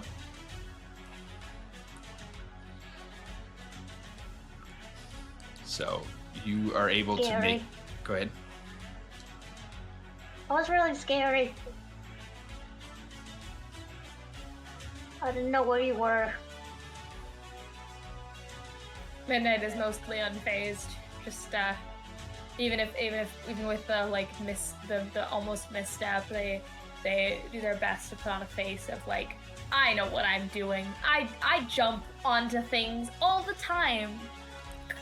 And so they're just trying to keep going. Air of confidence. So as you make it to the next stone island, the glittering golden thing that is set in the center of this island and lit by an opening in the cave, just right at this time of day, is a golden bird cage. Golden what? Golden bird cage. Oh. Ooh, shiny.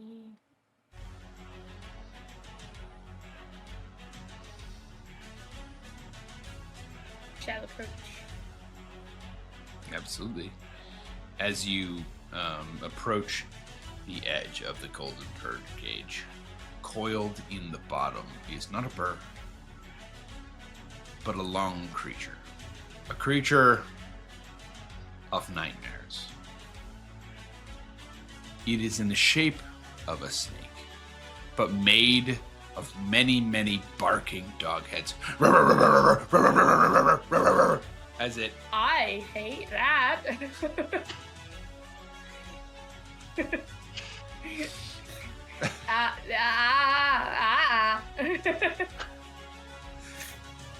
I think from where the rest of y'all are at, you just see Midnight very confidently stride up to this bird cage, and then very comedically like jump back, and just blink, ghost cat. Absolutely not. I'll just react. I have no idea what's going on. Like, Ghost Cat came out, so Ghost Mouse comes out. I mean, Clay Mouse comes out. Sir Mousington. I forgot what I said. Sir Mouse will see squeakers. I love it. Yes, all right. I've seen Midnighted as well. And I'm just like... In my head, I can just see like Sir Percival like fist bumping this little mouse. It's like, oh yeah. Hello, Knight. Yes. So, let's go ahead and get some catfight rolls.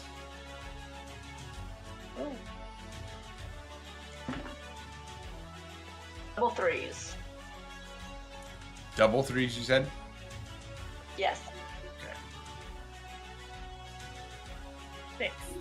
Okay. A 5 and a 1. I got a 4. 3 and a 1. The dice are being so nice to us Y'all right are now, guys. y'all are doing so well, and I'm so happy that you're doing well. But dang it, We need to show the mechanics of the game. That 8.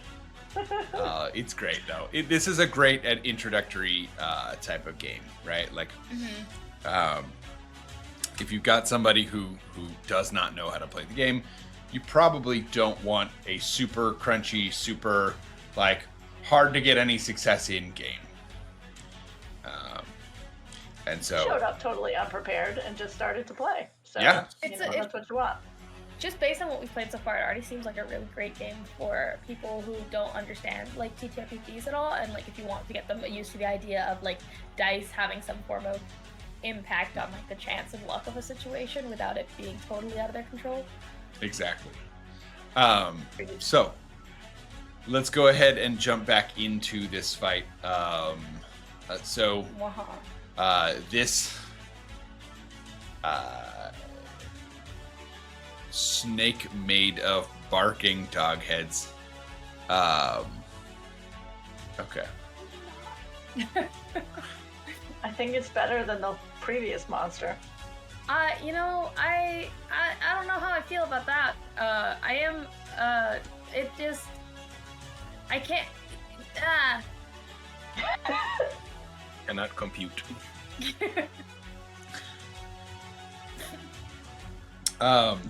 So you've got two sort of hits on it already, and you hear as each of your constructed creations that choose to do your dirty work for you each hit it. You hear sort of a wimp, like a reaction from this snake made of dog heads. But it still persists and refuses to relent. It's right. Sir Percival.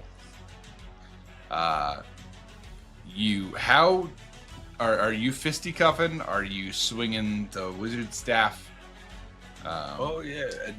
Yeah, I suppose. Well, let's see.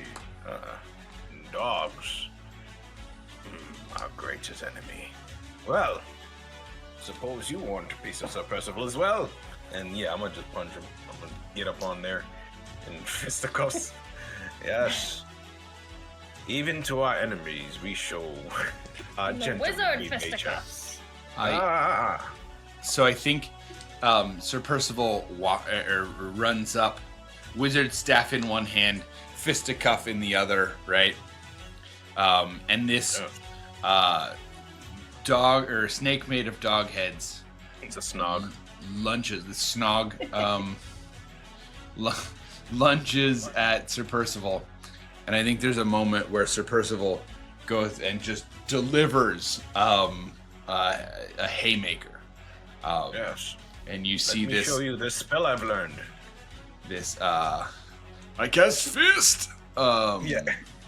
Maybe out of mana, but I'm not out of options. Let's get it. Right. I cast hands. Right. And Hands. Sir Percival goes in with the swing, and you see the snake, the dog, the snog, was in mid leap and actually gets launched off of the cliff of the island. As you see it, it's still and you can hear it sploosh into one of the tubs below. Yes, so if you bob, don't forget to weave. And you forgot to weave. You gotta keep your hands up. That's how wizards do it. Where I'm from. Midnight's hair is very much still on end, and so they kind of sit down in place and start to smooth out their coat. And they give Sir Percival like this like glance of like, I am impressed. That was impressive. As they like, I'm so calm. I don't know what you mean. These aren't nerves. Whatever do you mean? I was totally unfazed by the snog. Fix my coat and it's huzzah! And I just fire off another spell. These flowers come out the end of the staff. I'm like, oh yes.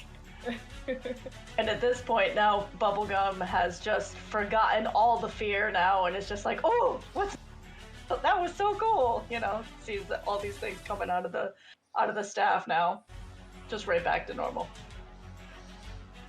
And, absolutely not. That is what Midnight says as they vaguely gesture in the direction of where the snog went flying. Just so the snog. No.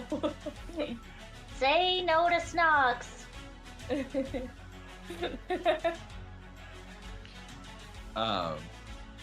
So as you all sort of inspect this golden bird cage, after this snake has been sort of a dog snake thing has been curled up in it, you find that the bottom of the bird cage opens like a trapdoor. And the way forward was through the base of danger itself.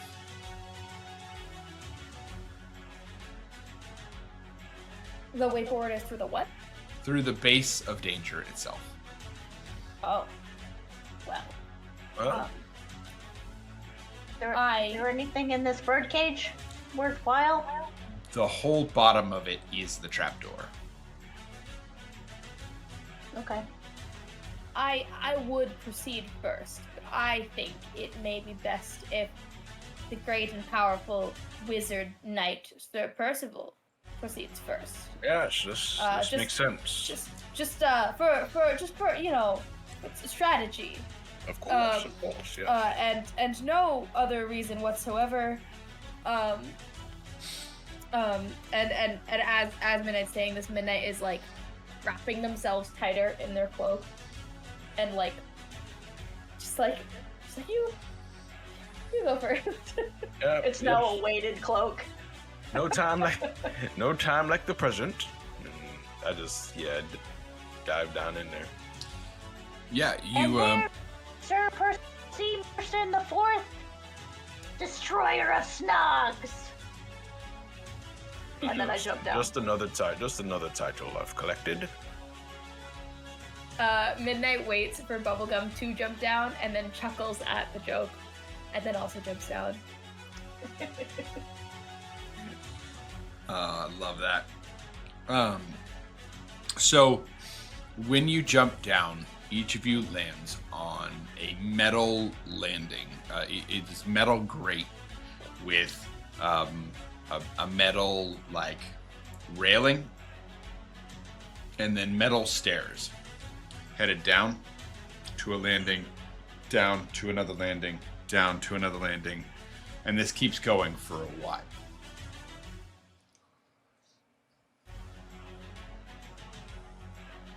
Wow, Bottom of the this slide. goes for a while.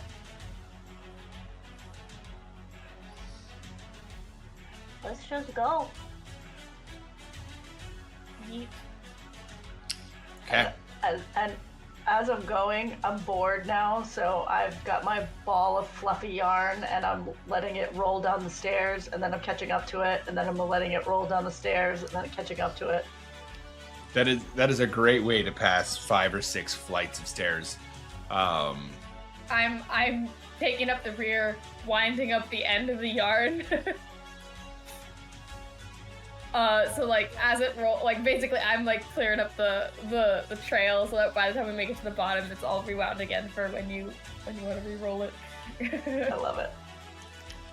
It's delightful. I think as you get to the end of the yarn, you also get to the end of the staircases. And in front of you, there is a hallway into houses. And you can just see around each of you are house upon house. And if you look across the way from the stairs, you will see buildings that look exactly like yours. These are very large buildings with many, many floors and many, many windows. And as you look through the windows, you see that each of the rooms looks nearly identical.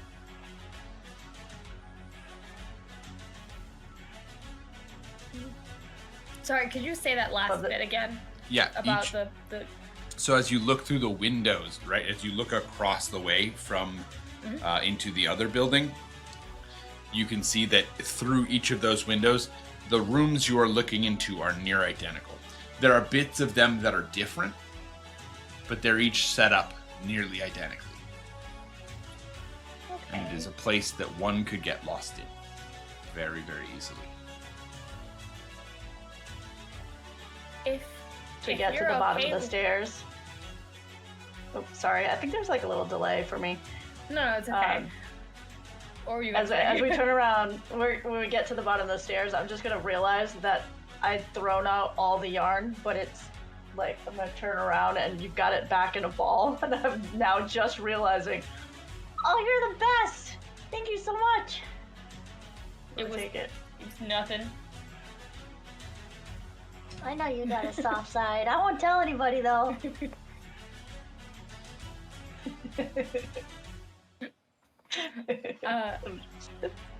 In seeing that, like, we're now in a place where we could potentially get lost really easy, would you be okay with us using the yarn to help us navigate? Because if we all hold the yarn, then no matter where we travel to, we can just retrace the yarn back to find each other.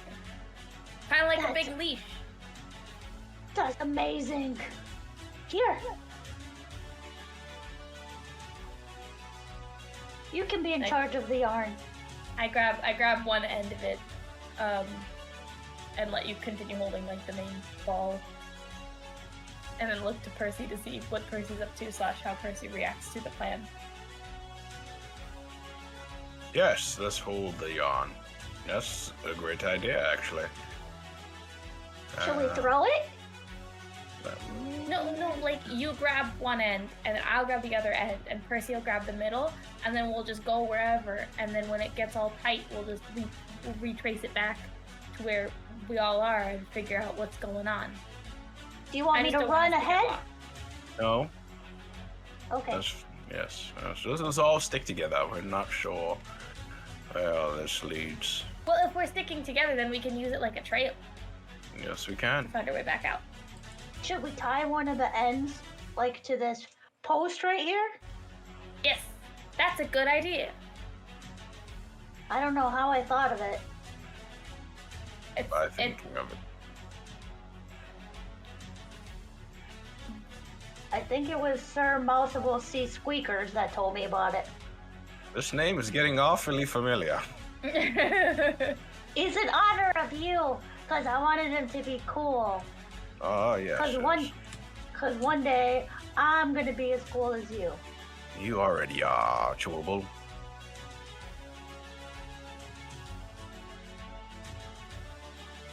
And then I'm just going to start walking a little bit, because now I'm freaked out.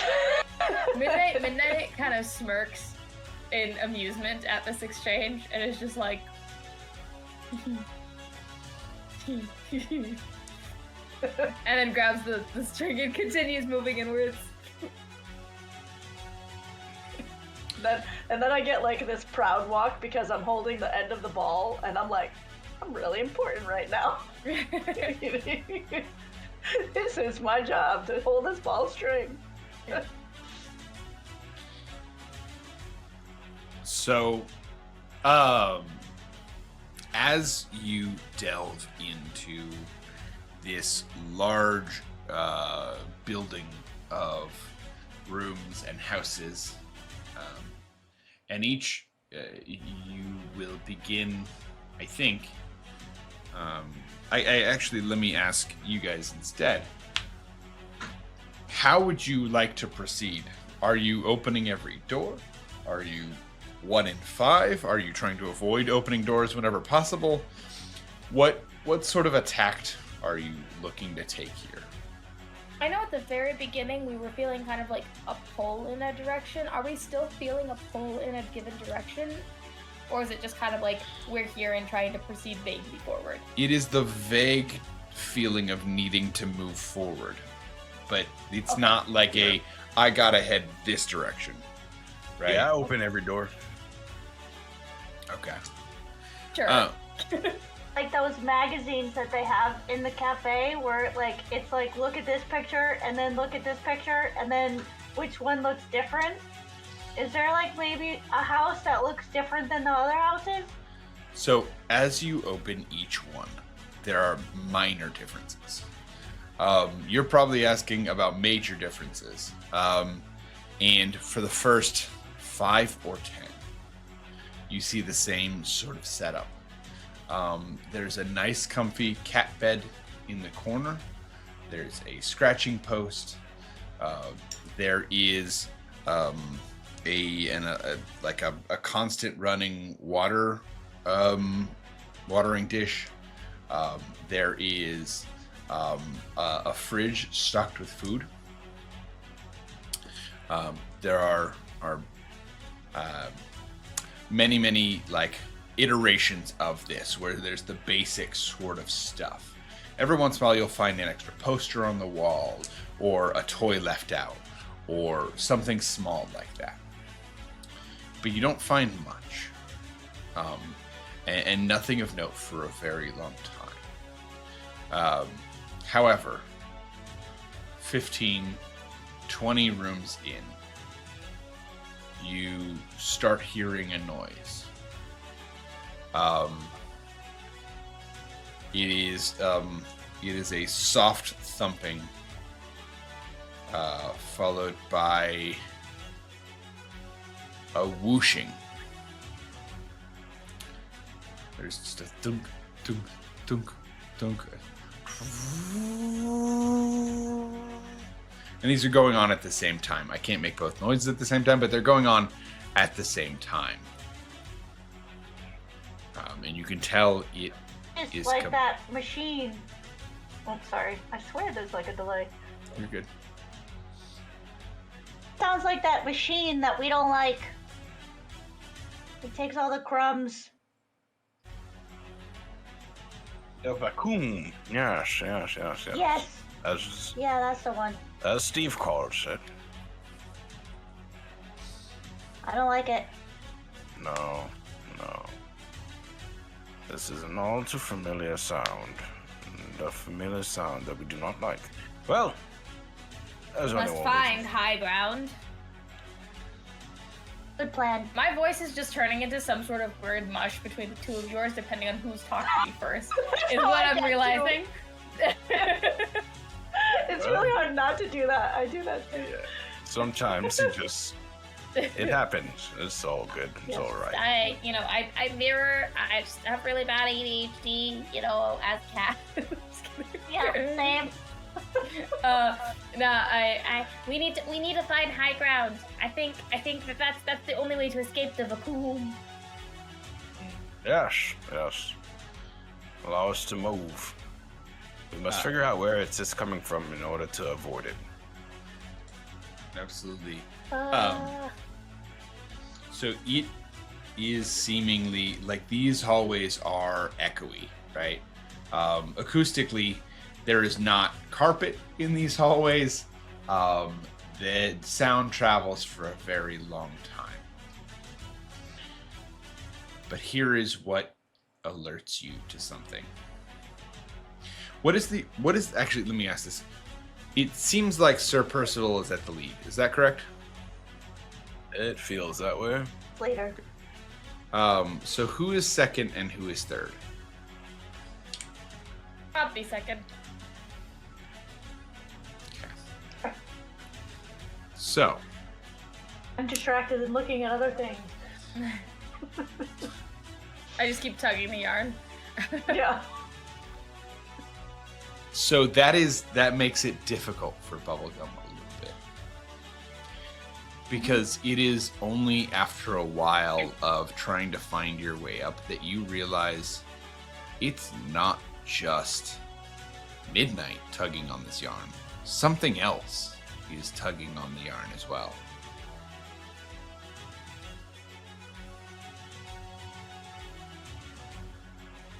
And this noise starts getting louder and louder as you hear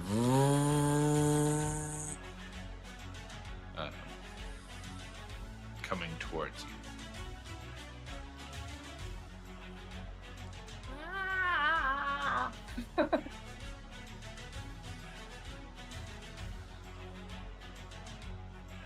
We might have to. Is that noise Where's getting it? louder?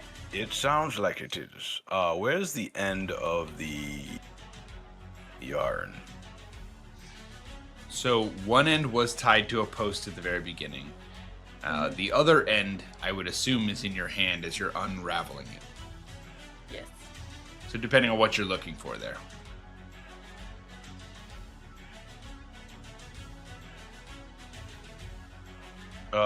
So did it one get end loose? is tied to the did it get loose? Like it's coming towards us, and it's not just Midnight that was tugging on it. So something else is tugging on it, and the noise is coming to us and getting louder. So I'm trying to figure out if the end of this is getting sucked up in the aforementioned vacuum. So you can't see what is tugging on the yarn yet. But if you hold up for a little while longer, it will soon come into view. No wanna. Mm-mm.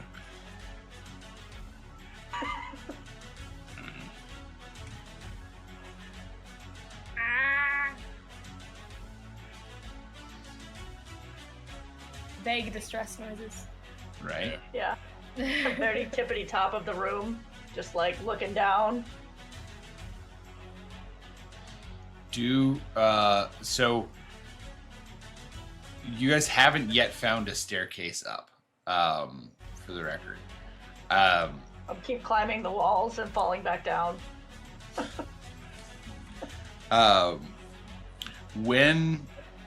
Because it's enough time for a sense of reason to come upon, right? There's a minute of panic, and then there's a sense of reason, right? When that sense of reason hits, are y'all looking to run? Are y'all looking to fight? Are y'all looking to hide?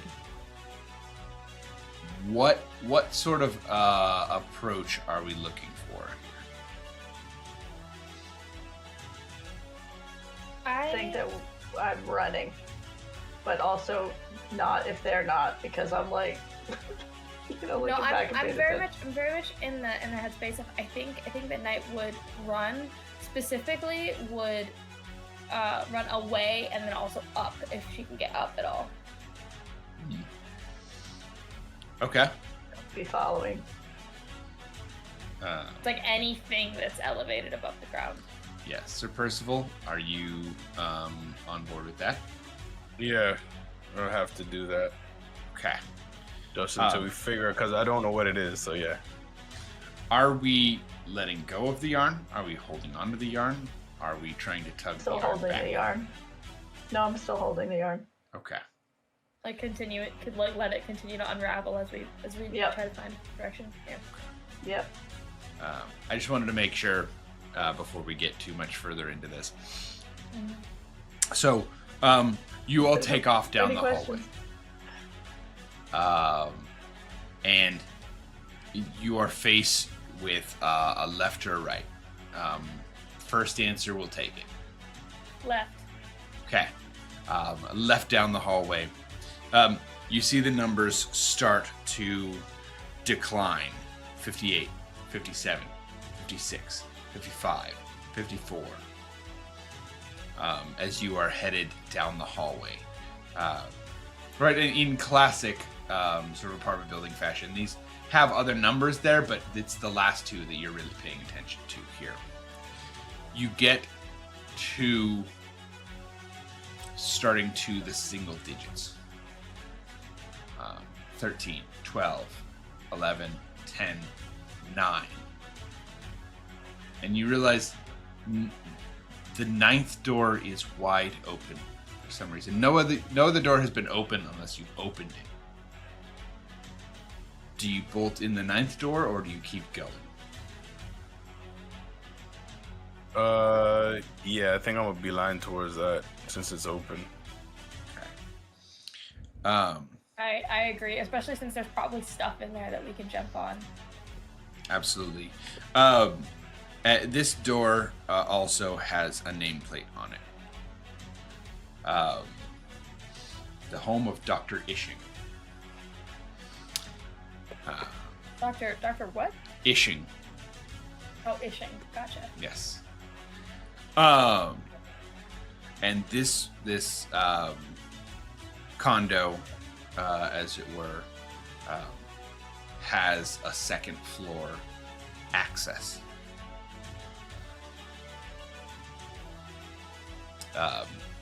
Would you like to climb up to the second floor access? Stay on the first floor, Absolutely. shut the door. Absolutely. Okay. And they try to get as high up as they can get. Absolutely. So you are able to climb up onto the second floor of this room. On the second floor, you see you see several different things, right? So there's a little bit more personalized stuff here. You see, as you were past a bathroom, you see monogrammed towels. Frank and Francine are the names on the monogrammed towels. And you start to hear water once again. You don't hear it for long because the sound, the humming sound, does start to overcome everything.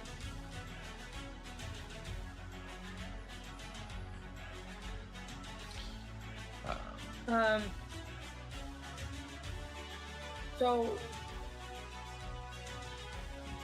from where we've kind of Yes. made it to, what?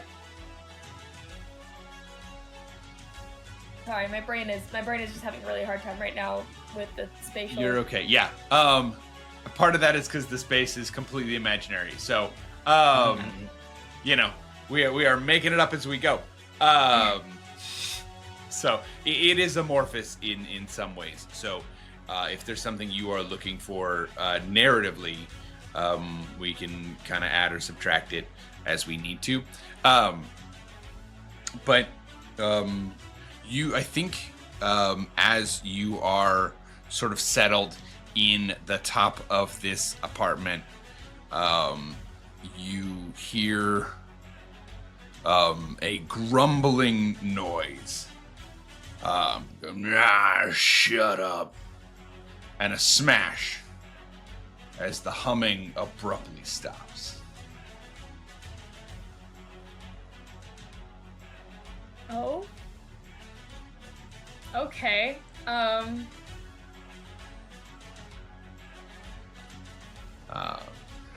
this is in the space that we're in? This is about to be. This is very close to the room that you guys are in, and you now hear, in the quiet without the humming noise, you hear very large, very loud footsteps. Is there like a second floor and we can oversee? Yeah, so you guys are currently on the second floor of this condo, right? It sort of opens out into the center. And as you look down over the railing, you see bursting through the wall a gigantic fire-breathing rat. Alright, Sir Mouseicle, this is your time. As this rat goes, fee, fi, fo, feow. It's time for you to stop the meow. Oh, personal. Midnight jumps back and once again kind of separates out into the kind of ghost of her and herself, and after whatever it is that Bubblegum does is going to schwack. Okay. Bubblegum, what are you up to? You said Clay was. Bousicle was like ready to go. Okay. Actually, That's a 9. That's not gonna be good enough, my friend.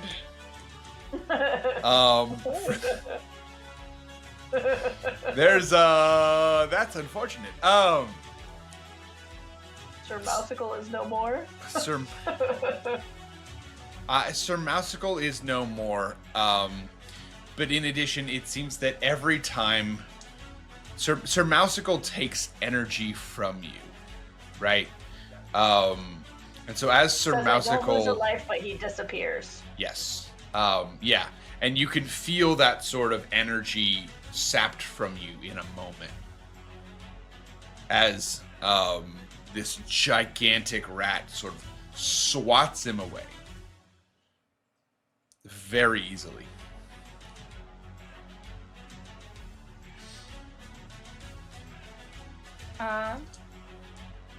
Mac. Okay. with Ghost Cat. What you got with Ghost Cat? I got 5. Okay. I'm so happy with these dice right now. The dice never roll well for me. I think Ghost Cat is just absolutely unafraid, unlike pretty much everyone else. Ghost Cat does not have a fear bone in their body. As they run up and absolutely just, there's almost a Wolverine moment as they right and claw at this rat. But this rat almost doesn't even take notice. It falters for moments at best. Sir Percival. Hey! Percival! We need help! Yes. Greatest mage in the land on the way. Alright, let's see. Seems like this rat needs a good whacking. And I'm just... If it ain't broke, don't fix it, baby. I'm gonna just hit it. There you go. Yes. Yes. Give him an old 1-2. Ha! That is 2 2s, a 4. There you go. Okay. So because you're using the magic of the staff, I'm gonna start wrapping the staff into this, if that's okay.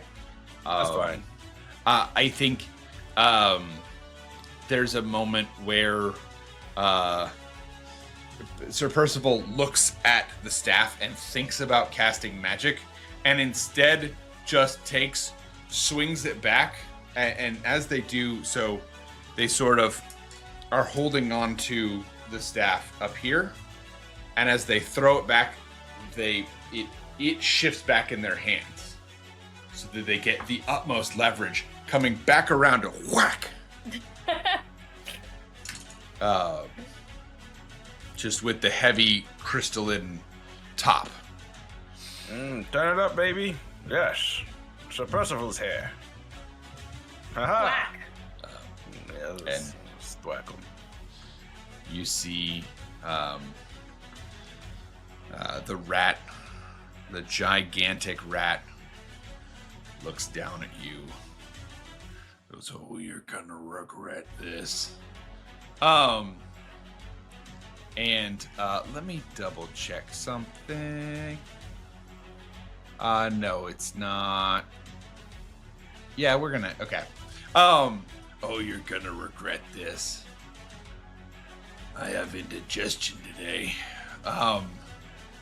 And you'll see they'll sort of burp and start belching out flames. Each of you is going to take 1 life from this. Oh. Ew! So gross.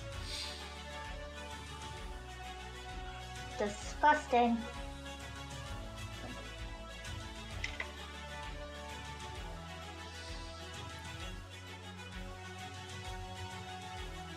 Can I just do like a dive off of where I am and just be like, This is for Sir Massive.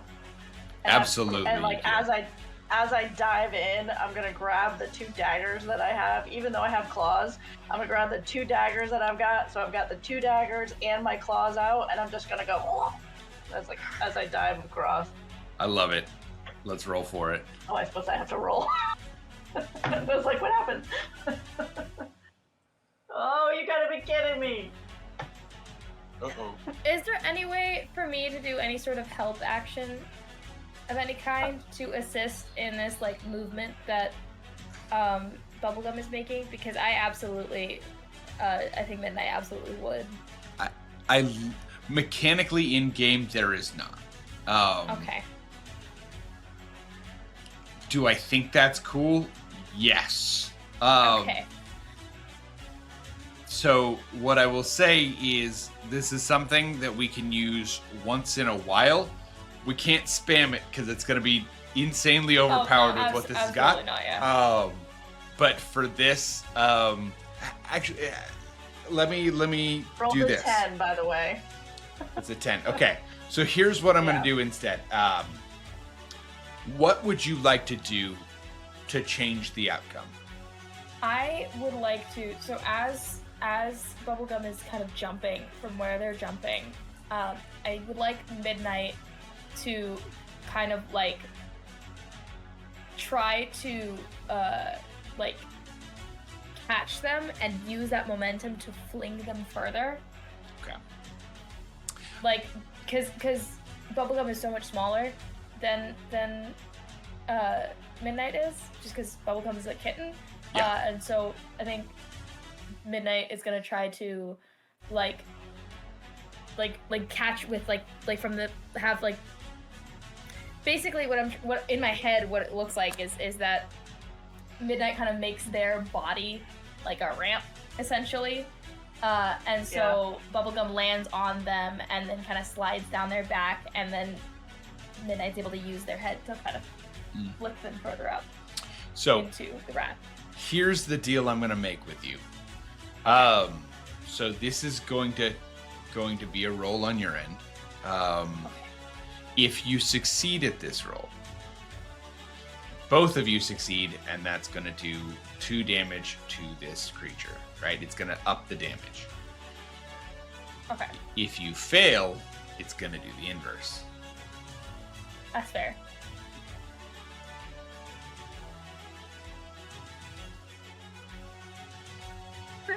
That's a 9. Oh no. So, So that's- never mind. Yeah, that's Bubblegum jumps and Midnight positions to do this, and then they just both on the ground. I Thanks think for trying. so. I think as you do it, the fire has melted the platform that you guys are on, and I think some of the floor gives way, which is what topples the both of you truly. As you are in this sort of just danger zone, you are now sort of, I think, in a pile close to the feet of this giant rat. Yes. Sir Percival. Not to worry, I'll take care of it. Not to worry. I lost it, damn it. Wait a minute, wait. Not to worry, not to worry. Anyway, let's get ready to rumble. Yeah. Yes, there it is. Found it, haha. How dare you? Good sir. And I might just hit him again. Your qualms are with me. Percival out here just clobbering this thing. No. Oh no! 5, 5, 6. That's a 10, baby. Oh no! All those rolls. So we were doing good. The luck has come back around. Don't worry about it. That's just one roll. So I lose a life with that, right? Correct? Yeah, you do. Okay. Yeah, I think as the giant rat turns to look at the other two who have come crashing down, You go to swing. I think it swipes with its spiny tail. Ah! That hurt. Not to worry. Sir Percival's still on your tail.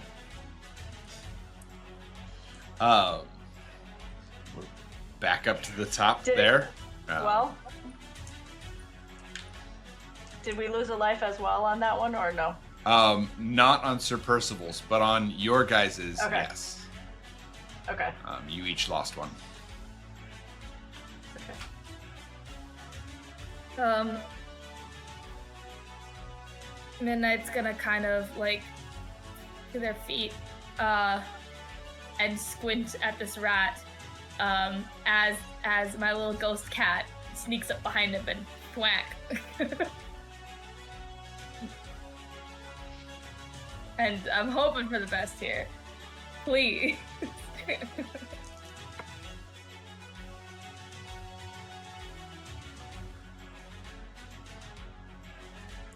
That was 7, so no. Oh no! Oh no! This has spiraled out of hand very quickly. I don't lose the life, but the cat.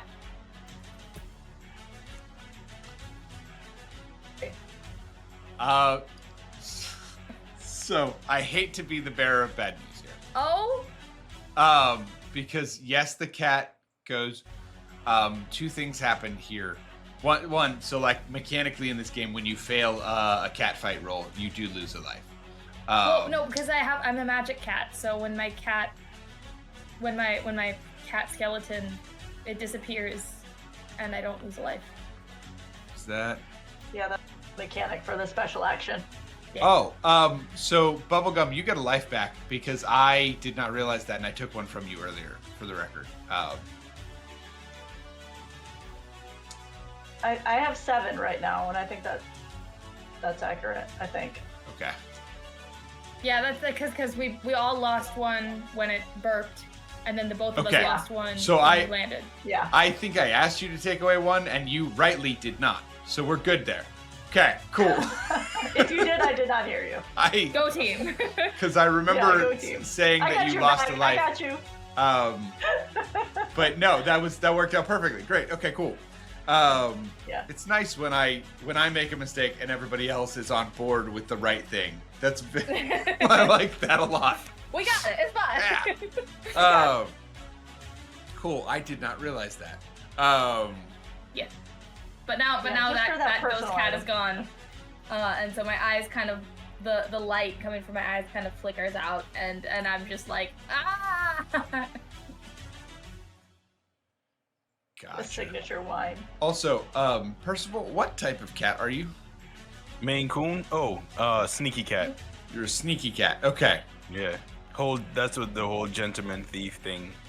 Gotcha. What? So, one of the things you can do, if you would like to use it retroactively, I will let you, because I did not have these memorized. When you fail a roll at least once, you can basically refuse to lose a life.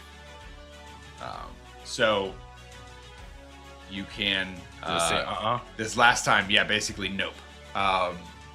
So if you'd like to do that, I will let you do it retroactively. Otherwise, you have it for future use. I'll keep it for future use. It's all Okay. good. Okay, cool. Gotcha. So we just done midnight. Bubblegum had not gone. Sir Percival had not gone. Yes. So whichever one of you wants to go next. Get him!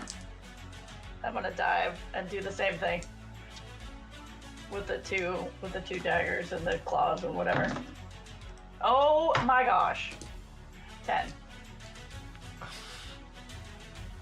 Double 5s. That is brutal. So I go and I'm like, because I'm so distracted all the time, I go to do it and I'm looking to see if Percival's going with me and he's not, and I'm like, what? And I completely miss and botch the whole thing. And roll over. I land on my feet, but I don't hit him. Yeah. I'll say, yeah, in this one you do lose a life for. Yeah, I did. I already marked it. Okay, out. cool. I have 6. I'm specifically stating it so I keep it right in my head as well. So, It's all good. but yeah, Sir Percival. Well, sir, that wasn't very gentleman of you, but not to worry. I'll take it again, and I'm gonna just keep swinging, baby. Ah! What the actual shit? 8. Oh no. I'll lose all 9 lives with this one dude. We're not doing great. It could very well be. This is doing not great. going well. No, Doing all of a sudden the wonderfully. luck went from the best to the worst. Is doing Right? wonderfully. Would you like to Until- nope this damage? Reverse the curse. Can Yeah, I'm I? gonna reverse it. I'm gonna say no. Okay, cool. I was gonna say, the like strategy gamer in me would scream if you said no. If you said you I'm weren't. gonna say no on this one. Okay. There's only once I can use that, right? Correct. Yep. All right. I just wanted to make sure. Hell no. So all right, I'm up to 7. Great. Yeah, I think as this sort of creature goes to swipe at you, I think there's just a quick sort of roll out of the way. Yes.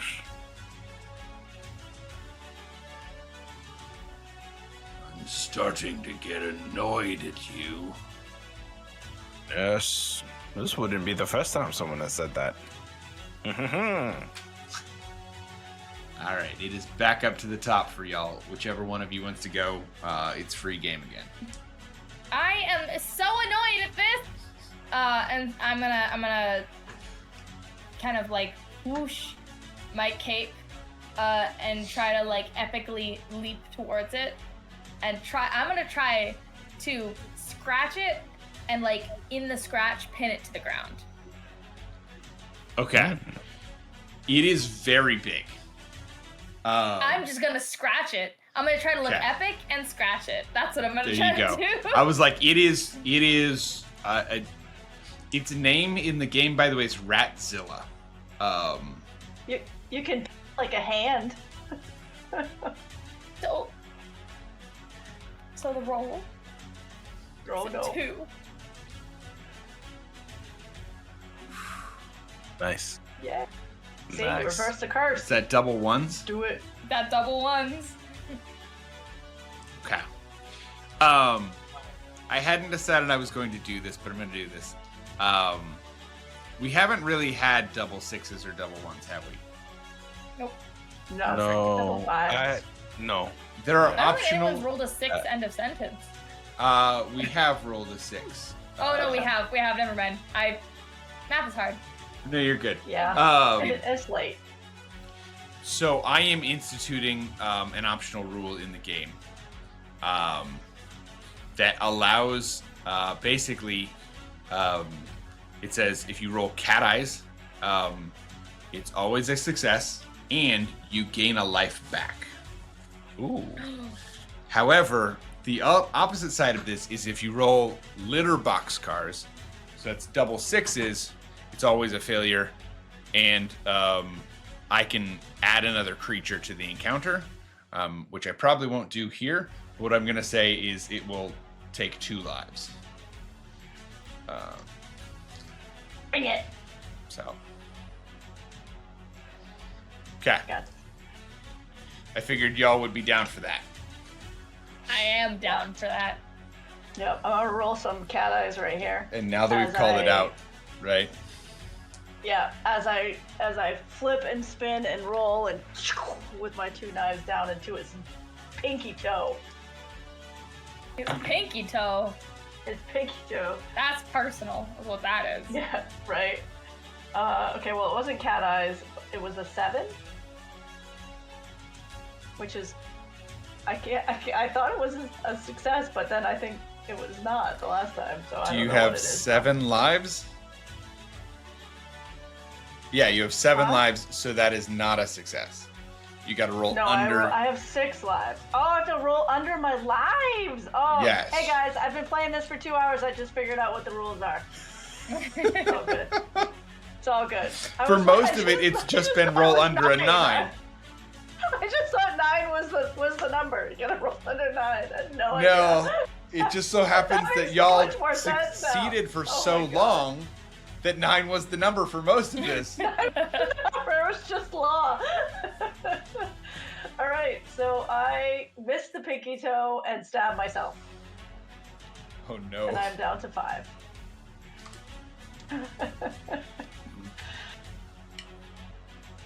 This is how we go, guys. This is how might we be get. How we go. Blaze of glory. This is good. Sir Percival. Please. All right. Oh, all right. I'll take care of this. And yeah, I'll just keep swinging, baby. Let's get it. We're gonna get something out of this. Ah! What in sweet heavens? All right, 5. 1 and 4. That That's succeeds. under. Yeah. That's The way under. you said "What in sweet heavens," I was like, "Oh no." Because I saw 5 first. I'm like, oh no. But yeah. Yeah, 5. Okay.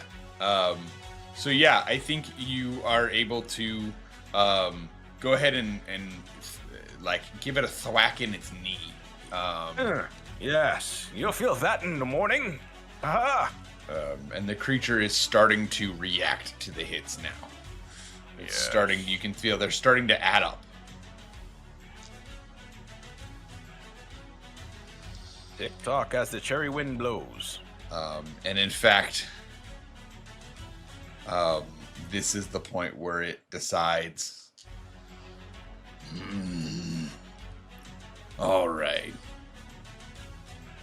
we're done playing now. And there's a moment where it sort of tenses up, and giant spikes come out of its back that sort of glow. And it is once again going to breathe fire on all of you. That is going to be 1 life from each of you again. Can I try to run really, really, really fast in a circle and wrap the yarn around him? After you take the 1 life, yes. Sure. Yeah. Sure. I wanna like go, this like, idea, by the total- way. I like this idea a lot. Total zoomies and just try to run. I'm running as fast as I can, and the whole time I'm doing it, I'm just like muttering under my breath, and all you can hear every once in a while is like "sir" and Squeakers and Mouseicle and couldn't even and I'm just kind of going and like around and around and around and run. more training. Sure. And and just keep going as fast as I can and as many times as you let me go.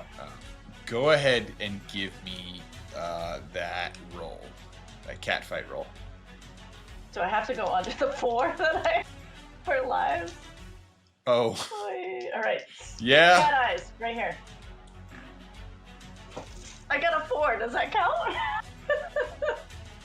Do I have to be Do you under have it? 4 lives or 5 lives? I have 4 lives. I rolled a 3 and a 1. I'm so sorry, friend.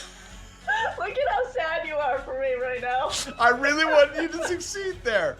Do I get to roll with advantage? Is that a thing in this game? If somebody else would like to try to jump in with you to make this successful, I will make the same deal as earlier. I will. I'll do that. Absolutely. Let's go get it. If you both succeed, that's 2 damage. It's going to be a team attack against this creature. If you both fail, you're both taking the damage. Blind it with your cape. I have to roll under my life, correct? Yes. You do not have to roll under their life. Which is Yeah, a well, that was success. Nice. Yeah. Okay, so you are able to set this up. It's your. So here's the thing that happens. because I still do think there needs to be a negative, but it is not a life issue.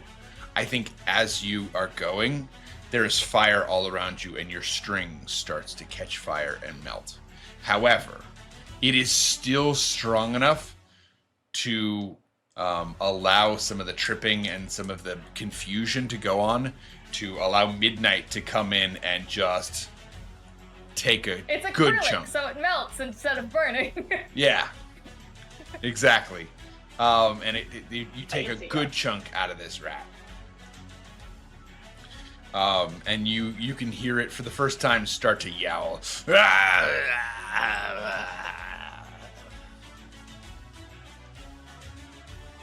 You gotta be close. Percy, take it away.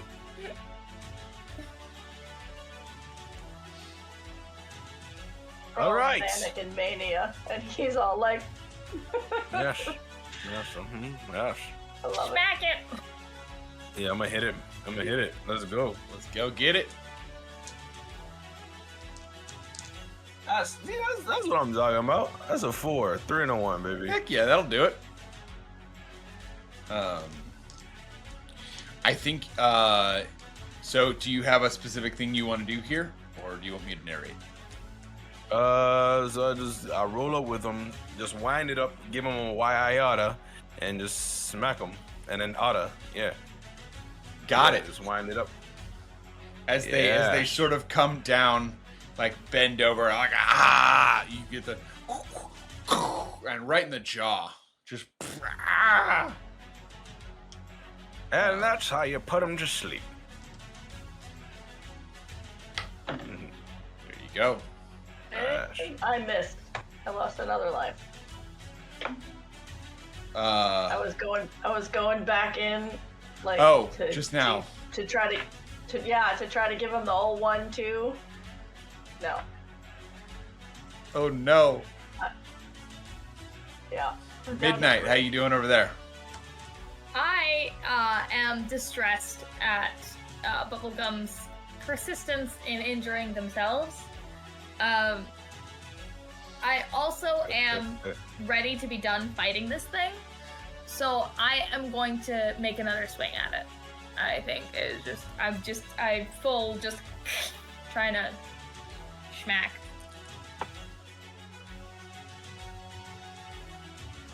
Six.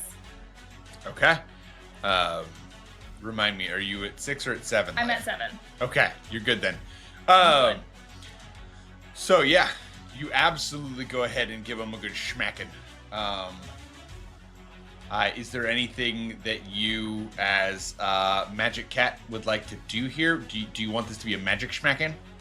I can't. My magic is gone. So your skeleton has. We can flavor it however we want.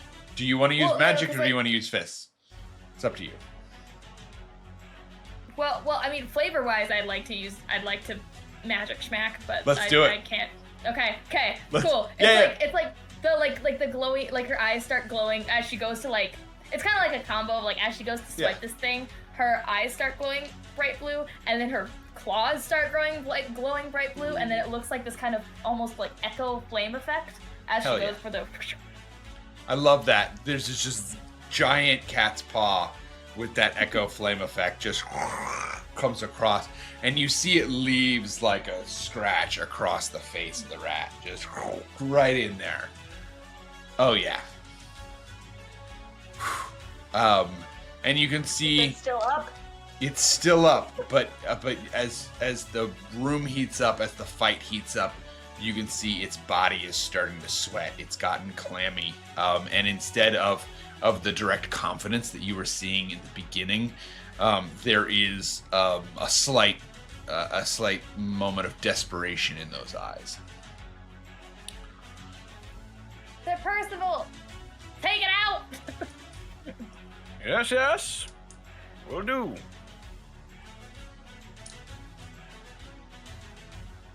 Ah, Like crawling out. No, that's what. man. That sucks. 3 and a 4, 7. I have 7 lives. Yeah, that's not gonna do it. I think. So how were you approaching this? Was this a throw fight? Like, were you throwing punches? Were you swinging the staff? Were you trying to do something different here? Yeah, I just came in twirling the staff and I said, "Aha! It's been a while since I've used one of these." And I just swing and miss, and kind of spin around and twist my ankle a little bit. Oof, that's not good. Yeah, you go ahead and twist your ankle, and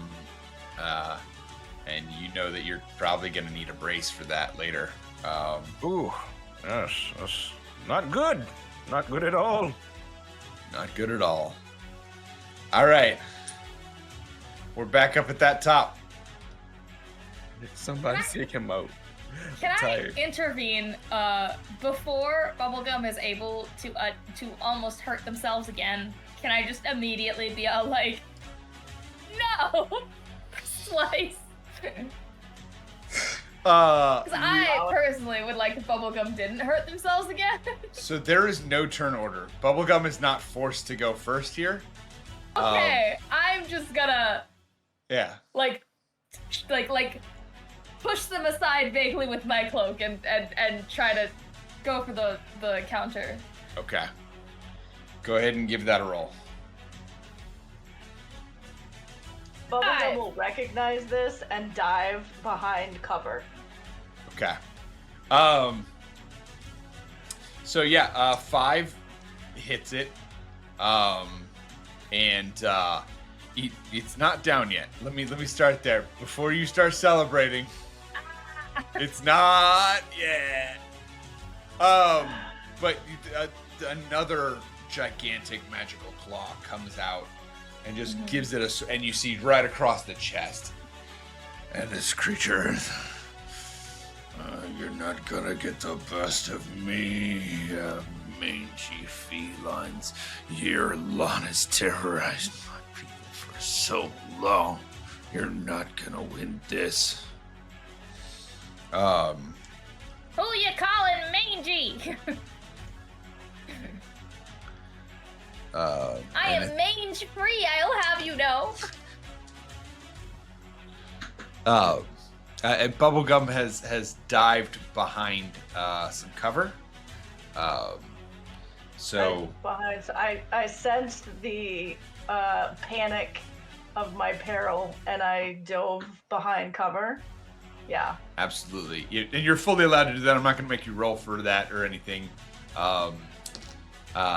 Sir Percival, would you like to make a roll here? Oh yeah, we're getting in it. Getting in it. Ah. Oh.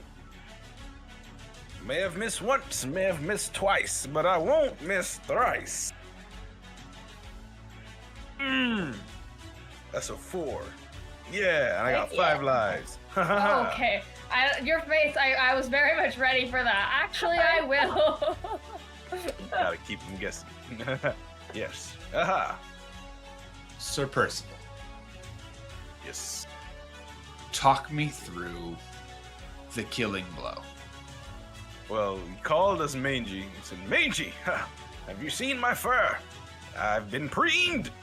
And I just come in with another one, just charge it up, and I spin, hurting my ankle even more, but I take the pain just to deliver this last blow, and I just...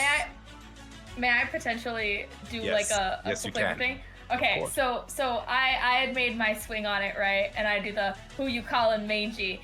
And as it's getting ready to do whatever the frick it does, I duck my head out of the way just in time for it to see giant staff to the face. Yeah, just Popeye uppercut. I Aha! love that. For flavor, would Bubblegum like to also get in on this? Yeah. Bubblegum kicks it after. I Yeah. jump out and I go, Yeah, take that. I love it. The giant Ratzilla. and actually, I'll also go into the whole. Sir Percival C. Mitterson, the fourth killer of Snogs, and you! Ah, yes, champion of the people I am. Aha. It's fine. I just That's gonna be so long to say. just some more just fire out some magic. This time doves fly out. Where did they come from? And the giant rat It's teeters just a on little its ball of legs purr. before Go. before toppling, and the entire condo building shakes. Keep going. You guys are good. No, I was just gonna say, like, this bubblegum is just, like, pouncing around and bouncing, like, you know, like they did everything, but they didn't do, they were, like, cowering in the back over there. Midnight, But, like, Midnight this- is very this much is my just group. like panting. Like you know when someone finishes like that in like your standard like movie scene and they've just finished like punching the snot out of something and they're just like like as they're just like dialing back from being in friggin' punch mode. That's where Midnight is. Midnight's just claw still kind of glowing, just.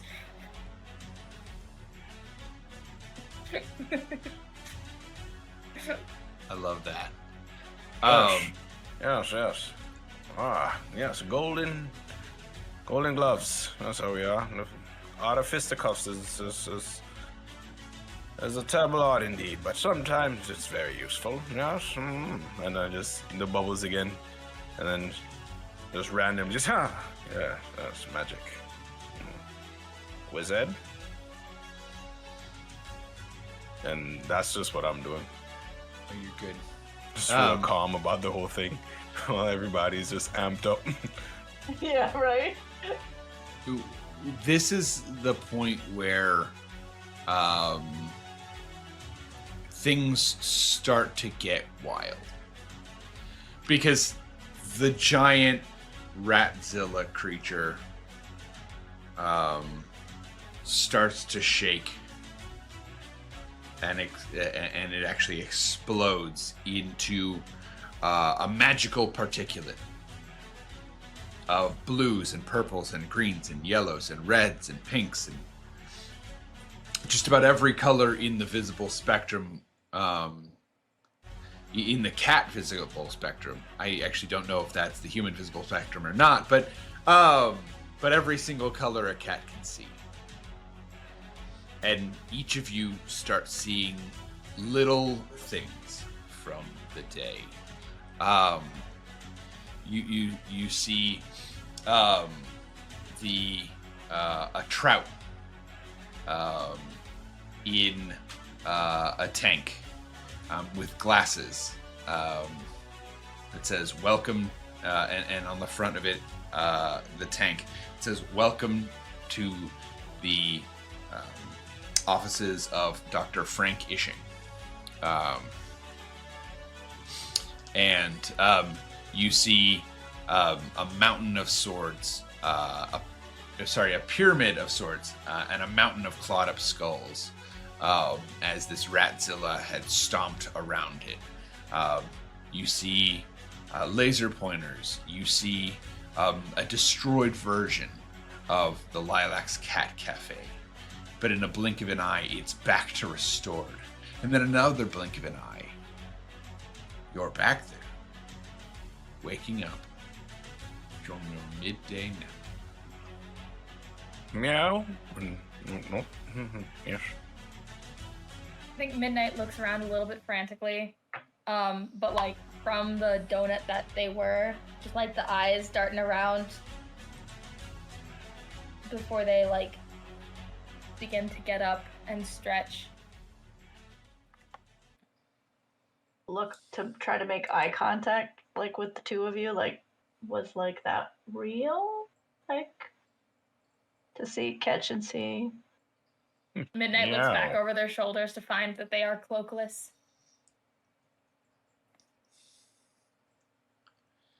And then I just go start chasing something. The staff is in my little cat bed, but I'm just meow, and then I just tuck it away. Yes. Mm-hmm. Fade to black. Fade to black. Fade to black. Well, that has been Dungeon Cats, y'all. You made it through. Ooh, barely. It was touch and go there for a minute. Got Jeez. dicey at the end. The little kitten almost didn't get out alive.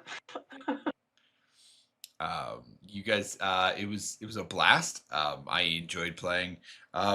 These games, like I said, like we touched on earlier, are super easy to pick up for anybody. Once again, the game is Dungeon Cats. It's written by somebody named Tiger Wizard. Come on, like if you haven't picked it up already after watching this, what are you even doing? You know, these games are great, especially for introducing new people to the hobby and getting all of your friends wrapped up into tabletop RPGs. Before we get going, one last time, let's go around the circle here and let everybody know where they can find you, the kind of stuff you do, and if you have any other last words. Let's go ahead and start like we have been up at the top with Fish. Heyo, I'm Fish. You can find me everywhere on the internet as Fish Finley. I sing, I draw, I play games. Mostly, I'm on the board for the Crit Awards, which is a really fun ttrpg awards program that looks to recognize kind of the smaller fish in the pond and make sure that our community feels acknowledged for the work that they put in. You can find all of the stuff that I'm doing at all times at fishfinley.card.co, or if you go to linktree.com/fishfinley, it'll redirect you to the right place.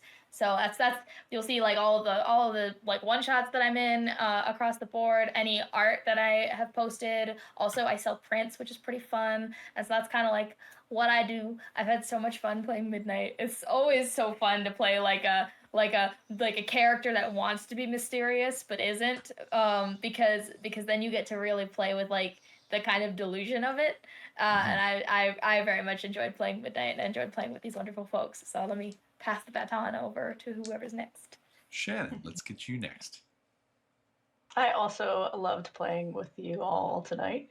So I'm Shannon. I am Imagine If, pretty much all over the interweb. I am AGINIF.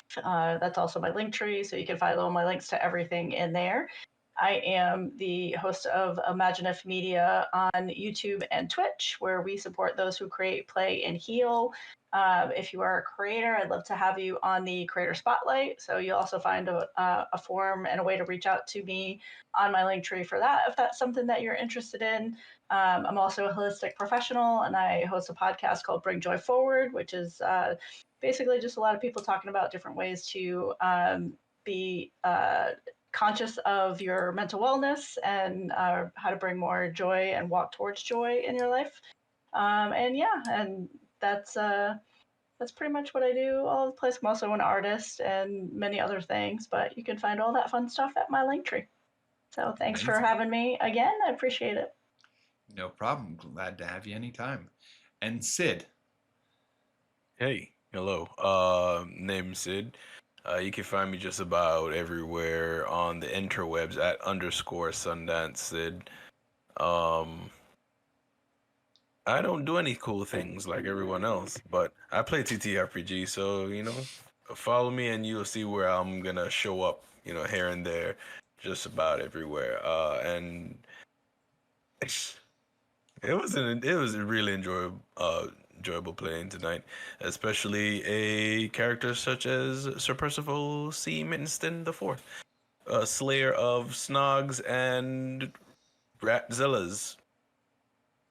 Can't go wrong with a little bit of old-fashioned fisticuffs. That's all. That's my takeaway, and that's my lesson for today. Sometimes violence does solve your problems. If it's a fire-breathing rat or a snake made out of dog heads, those specific situations only.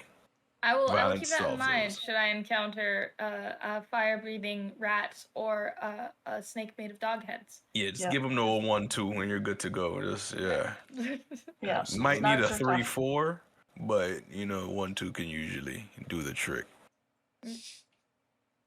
And that's me. That's my